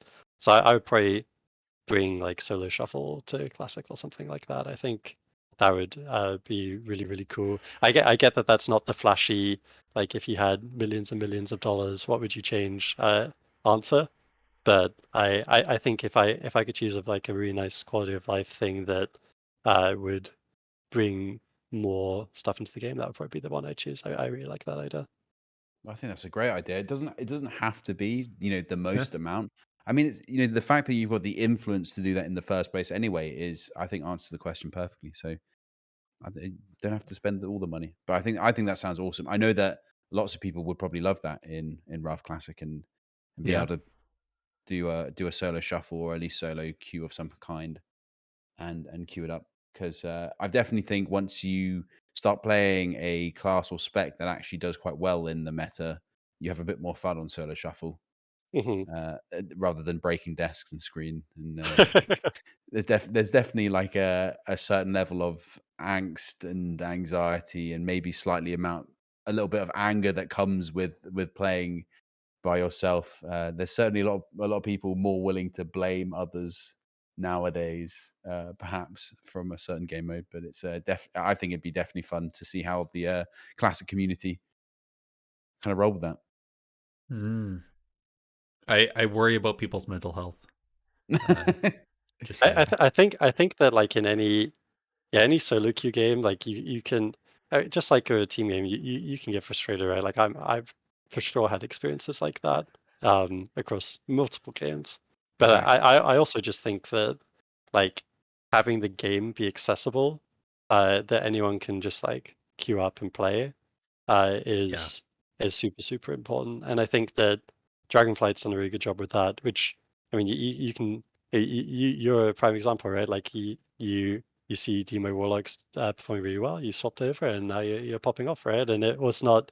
I mean, I don't want to put words into your mouth, but I imagine it wasn't the most like tricky experience to like get that character geared up and ready to go, right? With the new Dragonflight systems. No, definitely not. I had a buttload of a conquest on my main, Hmm. um, from having played lots and lots of threes. So just kind of swapping over was, I mean, that's the best thing about Dragonflight is the accessibility. I mean, to be honest with you, I actually sold someone coming back to Dragonflight, but just by saying, look, if you just come back and do dragon riding for a little Hmm. bit, I think you'll have You'll the enjoy most it. fun. Yeah, you have the Yep. most fun you've ever had. And they were like, no, there's no way. There's absolutely no point. I'm just going to stick to classic, and that's that. I was like, no, come on, try it. And he ended up trying it, and he was like, yeah, no, you were right. It is one of the best things I've ever done in my life. So there are lots of aspects of it that are fantastic, which I Hmm. love. And I think Yeah. the accessibility of gearing alts, gearing characters, yeah, you know what, people do re-roll a lot easier. So as we saw, lots of rets at one point, but it does mean that you can play stuff a bit more. You can kind of shift and adapt. People can kind of multi-class more, and you just have a bit more fun in general. Hmm. So I know I really like it. I think it's as you rightfully say, Adrian. I've moved off, and I've had great success with it, and it's been fantastic. So I think that's testament to it. And the accessibility is massive, and I'd love to see Hmm. that, as we say, Hmm. happen more in classic as we start. I guess we're starting to move away from that whole no changes hashtag sort of kind of idea, because people sort of realizing actually what the best thing about classic is that we're kind of coming at it from a different angle rather than just redoing. So Yeah, absolutely. I think um, accessibility is always super important, especially like now that there's so much content coming into the game. Like if someone wants to pick it up, they uh, having them be able to come in and pick it up, in my opinion, is just super super important. Hmm. And the uh, in the PvP side, like that was always like one of the biggest challenges, especially for arena, right? Like battlegrounds, you can queue up and there's kind of like that path there. If you just want to casually queue a battleground, like I watch people like Bajira doing that, going in, having some fun, Rafi Basin, whatever, right? yeah, And I think Solo Shopper is kind of that experience for arena, and it also it benefits the PvP community at large, at least from my perspective, I like to think when you have more players who are just interested in playing, right? Because that is obviously beneficial to any community. And then from the from the esports perspective, uh, it gives us like even more uh, kind of like uh, community to service in the sense that uh, once you get your foot in the door, you're interested in the arena, maybe you're climbing up the ladder, getting higher ratings, you hit that 2200, 2K, whatever it is in solo shuffle, then broadcasts like the AWC can become, super interesting. You get to see the builds that the players are playing. There's some really good analytical thought going in. Again, the co-streams mean that you can go watch the perspective of your class being played potentially. I think, I don't remember exactly what the stat was, but I think across the entire AWC season, we saw this. Don't quote me on this, but I think the stat was 89% of the specs. I think we saw every single spec, not every single non-tank spec, except for 3 across the whole season. So there's a good Sounds about chance right. if you wanted to see your class, it was in there somewhere. So I think that's super cool, and it's just about getting people to give it a go, right? Like encouraging them, put their foot in the door, and I think Solo Shuffle's helped a lot with that. Agreed. Totally agree. Yep, 100%, 100%. Jake, is there anything you wanted to change? Oh, you know what? I've answered. I keep saying this every single time we do it. I've answered so many of these now. I feel like I've changed everything. No, I You've think just changed, man. You've just changed. maybe I'm the one that's changed. Yeah. Make Ellie Shaman more demo lock like. No, I don't know. It's no, I'm joking. I don't wish that upon any spec. You just have Basically, all your little lightning bolts become a pet or something. yeah, can you imagine that? Just sort of like as you cool down the lightning bolts from the heavens, this sort of like small mini elemental pops aside to you and starts like chucking stuff, and it's basically like Demo Lock but Ellie. Oh God. God, that sounds terrifying. Just stop. You know what? No. That's what we've decided. That's what I'm going to change. I've all the money in the world. Elemental becomes a pet class, and it works exactly the same as Demo. And you just get this sort of big fat Earth Elemental that spins around sort of really fast at you. All right. And then tyrannical Elemental. A tyrannical of elemental. You have like There we little go. elemental pets. You can have little boulders that roll along towards your enemy, Exactly. like knock them into the sky.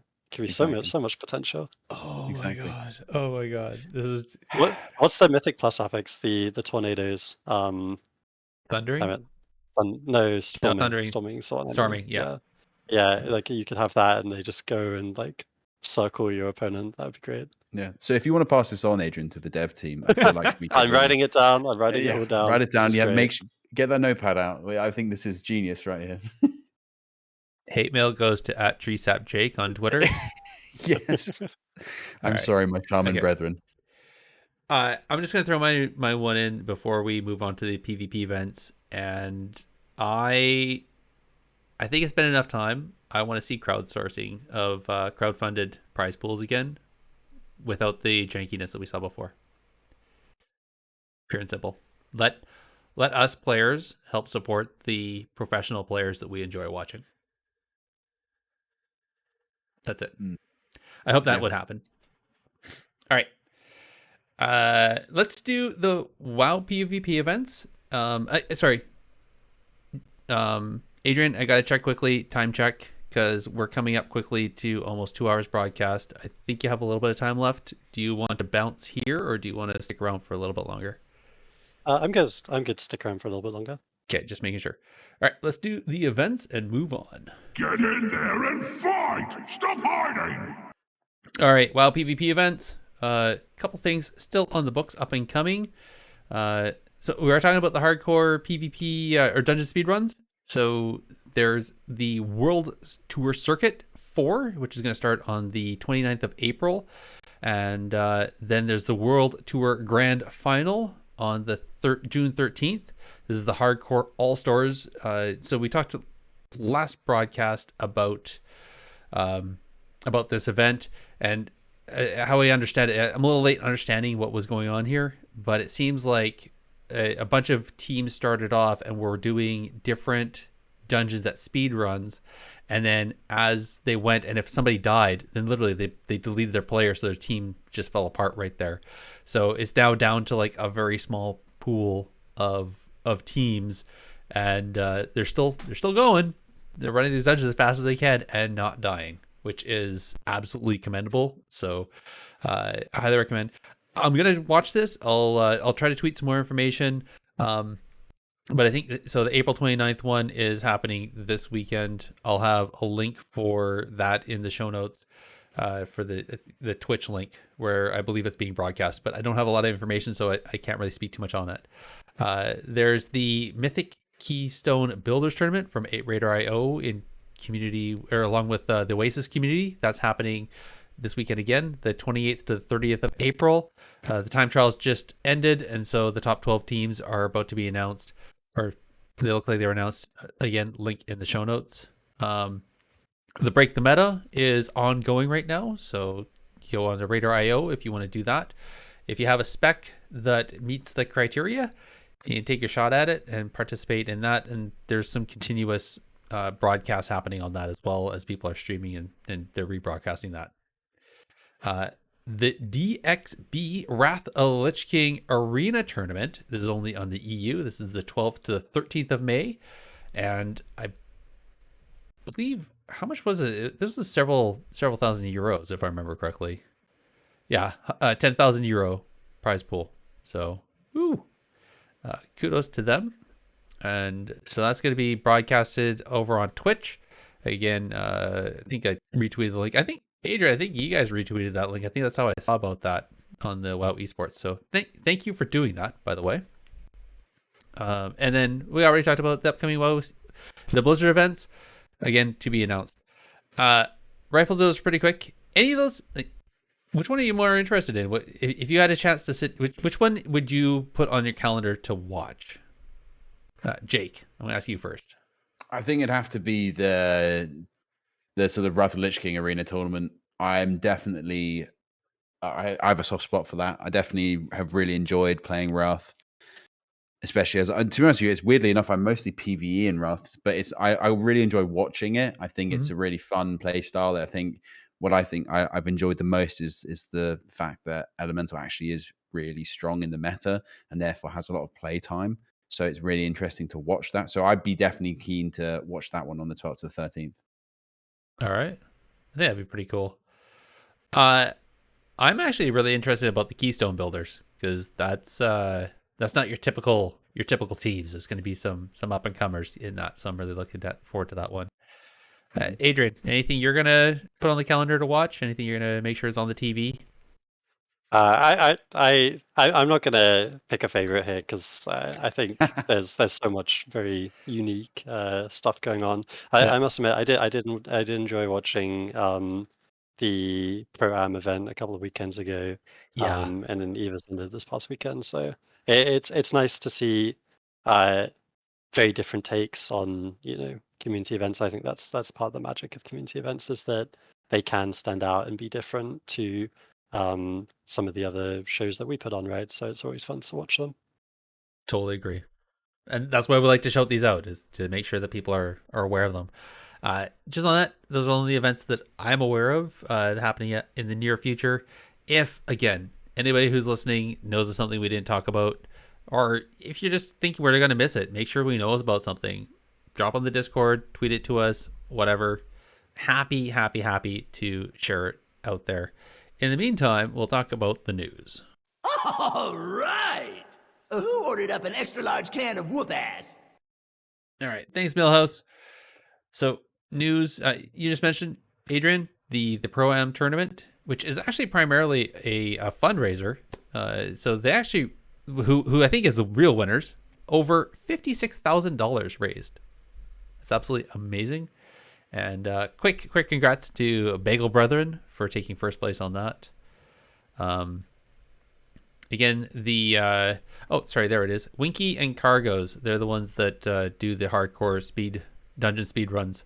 So again, just being part of the league, there is not much to talk about the one that happened on the 15th, other than the fact there was some unfortunate deaths, which resulted in people deleting their tunes.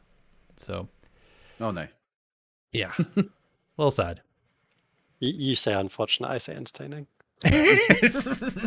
One person's misery is another person's entertainment. No, it's always better when they live till the end, right? But it does make for some very exciting broadcast moments when they don't. So True. I mean, honestly, I enjoy watching MDI for the Clown Fiesta mass wipe, where it's like one death turns into 15. That's always, it's just it's like watching NASCAR and not being upset and not finding entertaining when there's a giant car crash and a bunch of car pileups, right? So Liquid Eve Ascension. So we talked about this briefly earlier. So that happened on the 22nd of April. $10,000 prize pool. Plus, there was money actually from the sponsor that was donated to various charities based on the teams, the ones that the teams are sponsoring or running for. So that was, if I remember correctly, 4 setup teams. One was Liquid Guild. I think there was a Big Dumb Gaming Guild, Method, and I can't remember the last one off the top of my head. But Team Liquid, they took the first place, obviously. And I just want to. I saw there's some stuff in the social media, and I just want to point out really quickly is that there's a difference between equity and equality, and all those people out there who felt the urge to try to decry an event that only was there to support gender inequality and minor gender minorities, and try to help do like an expose on them and showcase what they can really do. Anybody that was trying to put that down on Twitter, do yourself a favor. Stop following us, stop listening to us, and you can just go and put yourself in a box somewhere, because I don't want you to be part of our community. Anybody who supported this and really enjoyed it and helped bolster and support these lovely ladies and everything they did, thank you so much. Thank you for being awesome people, and you are more than welcome to continue to be part of our community. And please keep listening and keep watching these people and supporting them. And that's all. I'm going to get off my soapbox now on that one. Marcus Aurelius. Yeah, sorry, I got really fired up about that. Hot fixes, Jake. What are the hot fixes that are going on? Is there anything we should really pay attention to, or is it just the standard? I think, in all honesty, there seems to be. I mean, it's just there's a few little things. I mean, the hot fixes, we've had a few. I mean, actually, to be honest with you, looking at them now, there's a lot of demonology hot fixes, from what I can see, at least for most of April. I think since the last time we talked about it, there were a load of buffs. I think the last time we actually went through the WoW news, to classes like Death Knight and stuff. Since then, there's not a massive amount. I know there's just a few things that are just that have been fixed, some bug fixes, but otherwise nothing too major. I think the major thing for everyone to be aware of is obviously the 10.1 news that is coming out, and obviously if you haven't had a look at those, there's a lot of changes that is coming in terms of damage, nerfs, and everything. It's a very interesting load of numbers and a load of things that are going on. Obviously, there's a few bits and pieces here. One of them being that there's a quite a bit of a buff to certain classes such as Mage getting some love, which I think if you speak to any Mage player, they are very happy with this, and probably also very happy that they're being shown some love, because I know Mage is definitely one of the more difficult classes at the minute in general, in all specs. I know we saw a lot of Arcane being played early on, and now it's kind of shifted to Frost. But I know that a lot of the Mage players, I play with a Mage player quite a lot, and I have done for quite a long time. They are very appreciative of any love. So you can obviously check all those out on the show notes, because we do have a list, and you can check them out and see what you think yourself. Indeed. Adrian, you haven't heard. I have to ask you: is there anything on the 10.1 news that you're really excited about? Anything that jumps out at you? The most exciting thing for me that's brand new in 10.1 is easily the dungeon rotation, I would say. Like I just think that's so cool. In the past, in like 9.0, like you would have to wait until season 3 to get new dungeons, and then you would get maybe 2 new dungeons, right? Like with Tazavesh and Shadowlands. The Mhm. fact that we get a whole new slate of Mythic Plus dungeons, I just think is such a win for players. So very excited for that. I mean, in terms of the class changes and everything, I'll be completely honest. I've been putting a lot of my time into prepping us for our next season of broadcast, so I haven't fully deep dived on like all the changes. I play Shadow Priest, so I know that Shadow Priest is getting a good amount of changes to be more casting heavy and things like that. So I'm excited to to play that when it comes out, but can't say that I've been on PTR playing it or anything like that. So I'm just excited to see how the meta shapes up. But I do think the new dungeons change is going to be really, really cool. Yeah, I'm pretty excited about the dungeon change too. The no seasonal affix is going to be interesting. Mm-hmm. One thing I found interesting is the PvP dungeon rotation. They're changing it up, so they're it looks like it broke for a while right now after 10.7, but it looks like it's coming back in 10.1. So it should be interesting for that. All right, I guess the last one. Just again, I have to point out the last of season 1. We're in the last week right now. The season ends, if I remember correctly, at 10 p.m. Pacific Monday night. So you actually have less than 7 days right now. And the if you're looking for or trying to figure out what the seasonal cutoffs are going to be, they're still not posted for at least for the 3v3 or really actually any of them. So I think that might be just the website isn't. I think they're having issues with it, but yeah. Anyway, hopefully it gets posted soon so that players know what CR they need to push to. Otherwise, it's going to be it's going to be fun. All right, that's it for the news. We're going to do a quick cooldown moment and then get on out of here. As soon as I push the right button. There we go.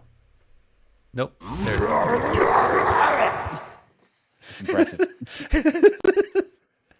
My keybinds weren't working. All right. Jesus. That's why I stay whenever I don't disperse in Arena 2. So. And then you bash your keyboard. Yeah, and then they really stop working. Yeah, exactly. I've got Omnibar bug. Oh, sorry guys. Yeah. You can press. All right. So today we're just going to talk about the quick cooldown and how players use it and how we respond to it. So tonight is going to be talking about Thunderous Roar. Thunderous Roar. It is a warrior ability on a 1.5 minute cooldown. Roar explosively, dealing 160% of your damage of your attack power as damage. Physical to enemies within 12 yards and causing them to bleed for another 160% of your attack power as physical damage over 8 seconds. And it generates rage, 10 rage to be specific. So, I mean, obviously this is a pretty cool cooldown. 1.5 minutes. That's not overly. It's not overly costly in time. It seems like this could be part of your regular rotation or whatnot. And I mean, it puts on a bleed, does a bunch of damage, and generates rage, which you can then use into whatever you're next going to use.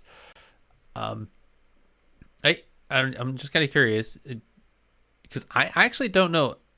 Like when would you use this? Do you use this as part of your burst rotation? Do you use this when a player is at like below 50% to try to get them down closer to execute range as a warrior? Like how have you guys seen this being used? Jake? Most of the time, just absolutely destroying me. I know that there is a admittedly, I mean, to be honest, all three of us here are ranged players, so we're kind of like going, how does the warrior blow us up that quickly? I think no, but I think with this there is a bleed build with warriors at the minute where, as far as I'm aware, they put all the bleeds up. I don't know whether Thunderous Roar is like a part of this, and then they consume all the bleeds using a talent that they have that does all of the damage at once, and that's why you suddenly get chunked. I'm fairly sure that's how it works, although I might be wrong. And I think Thunderous Roar is a part of that because obviously it makes a bleed a dot. And it consumes that because it does actually do quite a lot of damage, and that's where a lot of the big damage seems to come from. So I might be wrong on that front, but I feel like that's how it's used at the minute with this bleed build. And it's very scary because it really does chunk you. Yeah, I mean, this looks like a pretty chunky hit. Adrian, have you been hit by a thunderous roar? I would imagine so. I gotta say it's a bit of education for me because I hadn't actually seen the cooldown tooltip before, but Oh.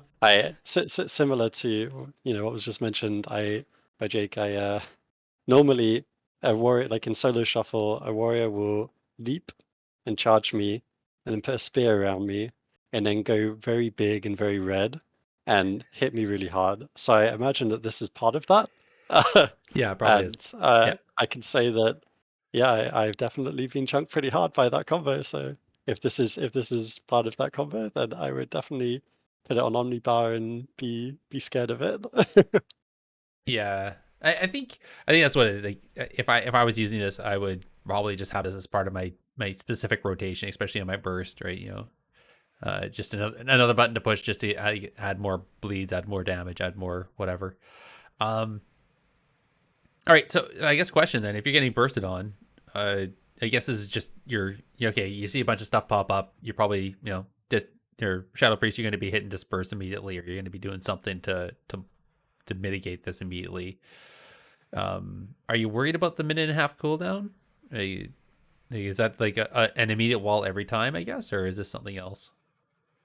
A minute and a half for Shadow Priest specifically lines up pretty nicely with Disperse, I guess.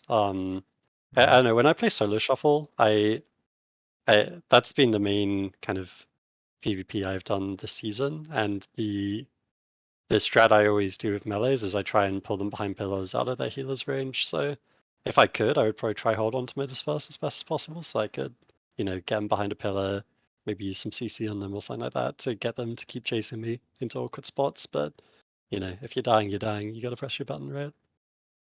Yeah, Mm-hmm. exactly. For Warlock, it's kind of you've got multiple options because obviously you can just port Dark Pact and Wall. Those are your three options, or Gate, obviously. Sorry, as well. I think in playing against this, the bleed. It's to be honest with you, it's one of those sort of things where I tend to port when I hear the old smash of Colossus Smash come out. So that's when I tend to port, at least with Warriors, because I feel like it's just coming and there's something that's going to explode at that point, because that's when they really want to do their big damage on you. So I think the best thing for you to do is to just spam CC on this and to avoid them making the most out of their bleeds, really. So Mm-hmm. I think that's as far as I know. But however, most of my experience is just Warriors are unstoppable. They're just smonking on your face, and nothing gets done. So there we go. Mm-hmm. I do notice this is 12 yards, so I mean, like that's a good little bit of cleave as well. Like that's so I can see this being beneficial, especially if you get some teammates, your enemy teammates, grouped up. You can just zug burst and bada boom, bada bing. Yeah, my Well, pets tend to be yeah. there's a lot of padding. It's like whenever you're like playing as Demo and you go up against like a feral or something, like everyone's like, oh wow, the feral really blasted, he did so much damage, and then you just click on the details link and it's like, oh, actually he's just done like 2 million damage to all of my pets times by 5. Just padding the meters, Exactly. I will note, this being a bleed though, I think again, dwarf is a good counter to warriors if they're Yes. using this ability, and that Mm. whole bleed bleed setup. Exactly, and I've been advocating this for such a long time. I've played dwarf shaman consistently since like WOD, or even probably earlier in Kata when they first came out. And like I love them so much, and I've always said like it's such an underrated racial. I was using it a lot in BFA season 4 when we had Obsidian Claw, and that would come out and do absolutely butt tons of damage to you. And you could just get rid of it; it was gone just instantly, and it saves a cooldown from your healer, or saves some some sort of important bit that you kind of need for the rogue assassination rogue with gushing wounds. So that was always fun. But I think it's very underrated. So yeah, definitely. Like I feel like Dwarf Racial is perfect for this. Yeah, I think Just one more way to help survive stuff. All right, Adrian, do you have any shout outs you want to give? I definitely shout out to you guys Oh, for having me on. It's always fun coming and chatting. And the viewers, listeners, thank you for listening to the podcast. Of course, it's a very I love the community that we're all a part of. So it's great to be able to do things like this. So that would be number one. I would be doing my team a disservice if I didn't shout out. Obviously, make sure to keep an eye on the WOW Esports Twitter. In addition to all the community events going on right now, which we try to promote where we can. There's also going to be the season 2 announcement coming up in the near future, which will go over details for the AWC and TGP coming in 10.1. So make sure to check it out.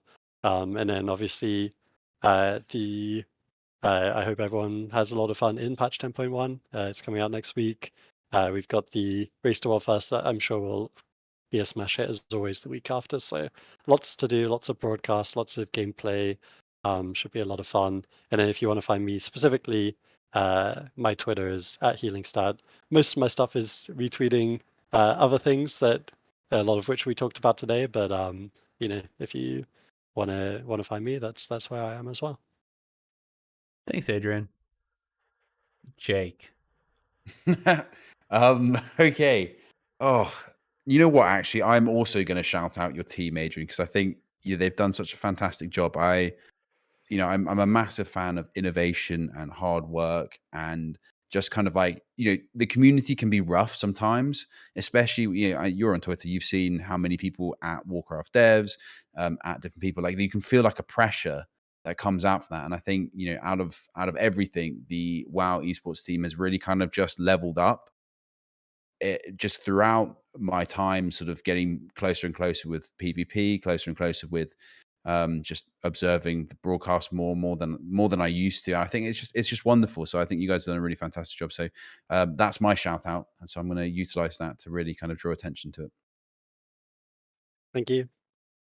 You took mine. Thanks, Jake. Yeah, I knew I would as well, because I knew, okay, this is what Gareth was going to do. So I'm going to throw him under the bus again. I knew that's what you'd do. Well, yeah, okay.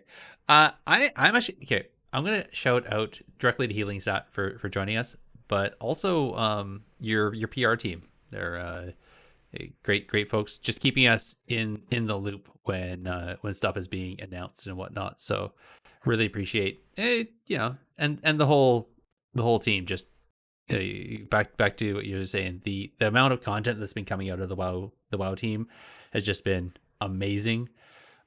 Lord knows we haven't had any content droughts in our podcast since 10.0 dropped. So really do appreciate since you guys really feed us. So all right, Adrian, I know you already said where listeners can find you.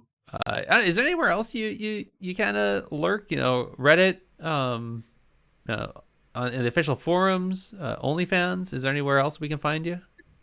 Not really. Okay. I do use my Twitter sparingly. I would say probably the other place you'll see me sometimes is like when we're live. Like I might be hanging out in the Twitch chat or something like that. But True. it's I would say Twitter's the best place. I guess the only other place I am publicly right now is I'm really hoping that I've done enough to get my solo shuffle rank on this season. So I'm on the Drossfar ladder there, but that's not really a place to talk to me. It's just a personal point of pride that I'm hoping is going to be sufficient for this season. It's like, don't contact me there, but also just know that Yeah. I am there. Yeah, I am there. I am there. If you're looking for places, I am. Hopefully, I'll still be there come a week's time. Well, hopefully. Well, wow. I don't even know what the cutoffs are. So are you worried if you're like, are you like on the cusp, or you think you're high enough that you're good? I'm putting all my trust in the Drossfar cutoffs. Drossfar has some cutoffs for the solo shuffle brackets, and Yes. they say that I'm good for now, so I'm trusting I'm good for now. Obviously, if it's not to be, it's not to be, but hopefully. Hopefully.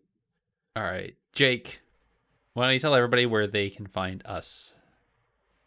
Of course. You can contact us directly with a tweet to @technically_PvP or by an email to technicallypvp@gmail.com. And you can also join our discussions on the Bonus Roll Productions Discord. And if you're feeling really special and fun, you can also visit the Bonus Roll website to find the podcast directory with us and many other great shows at www.bonusroll.gg. This directory also has a review system, so please do head over there and tell everyone what you think of your favorite shows, including our own. Indeed. Extra bonus points for 5-star reviews to Technically PvP. Just saying. In the meantime, links for everything we talked about going to be in the show notes. I want to thank everybody for listening. Thank you for joining us in chat, and we'll talk with you next time. Actually, good night, everybody. Good night.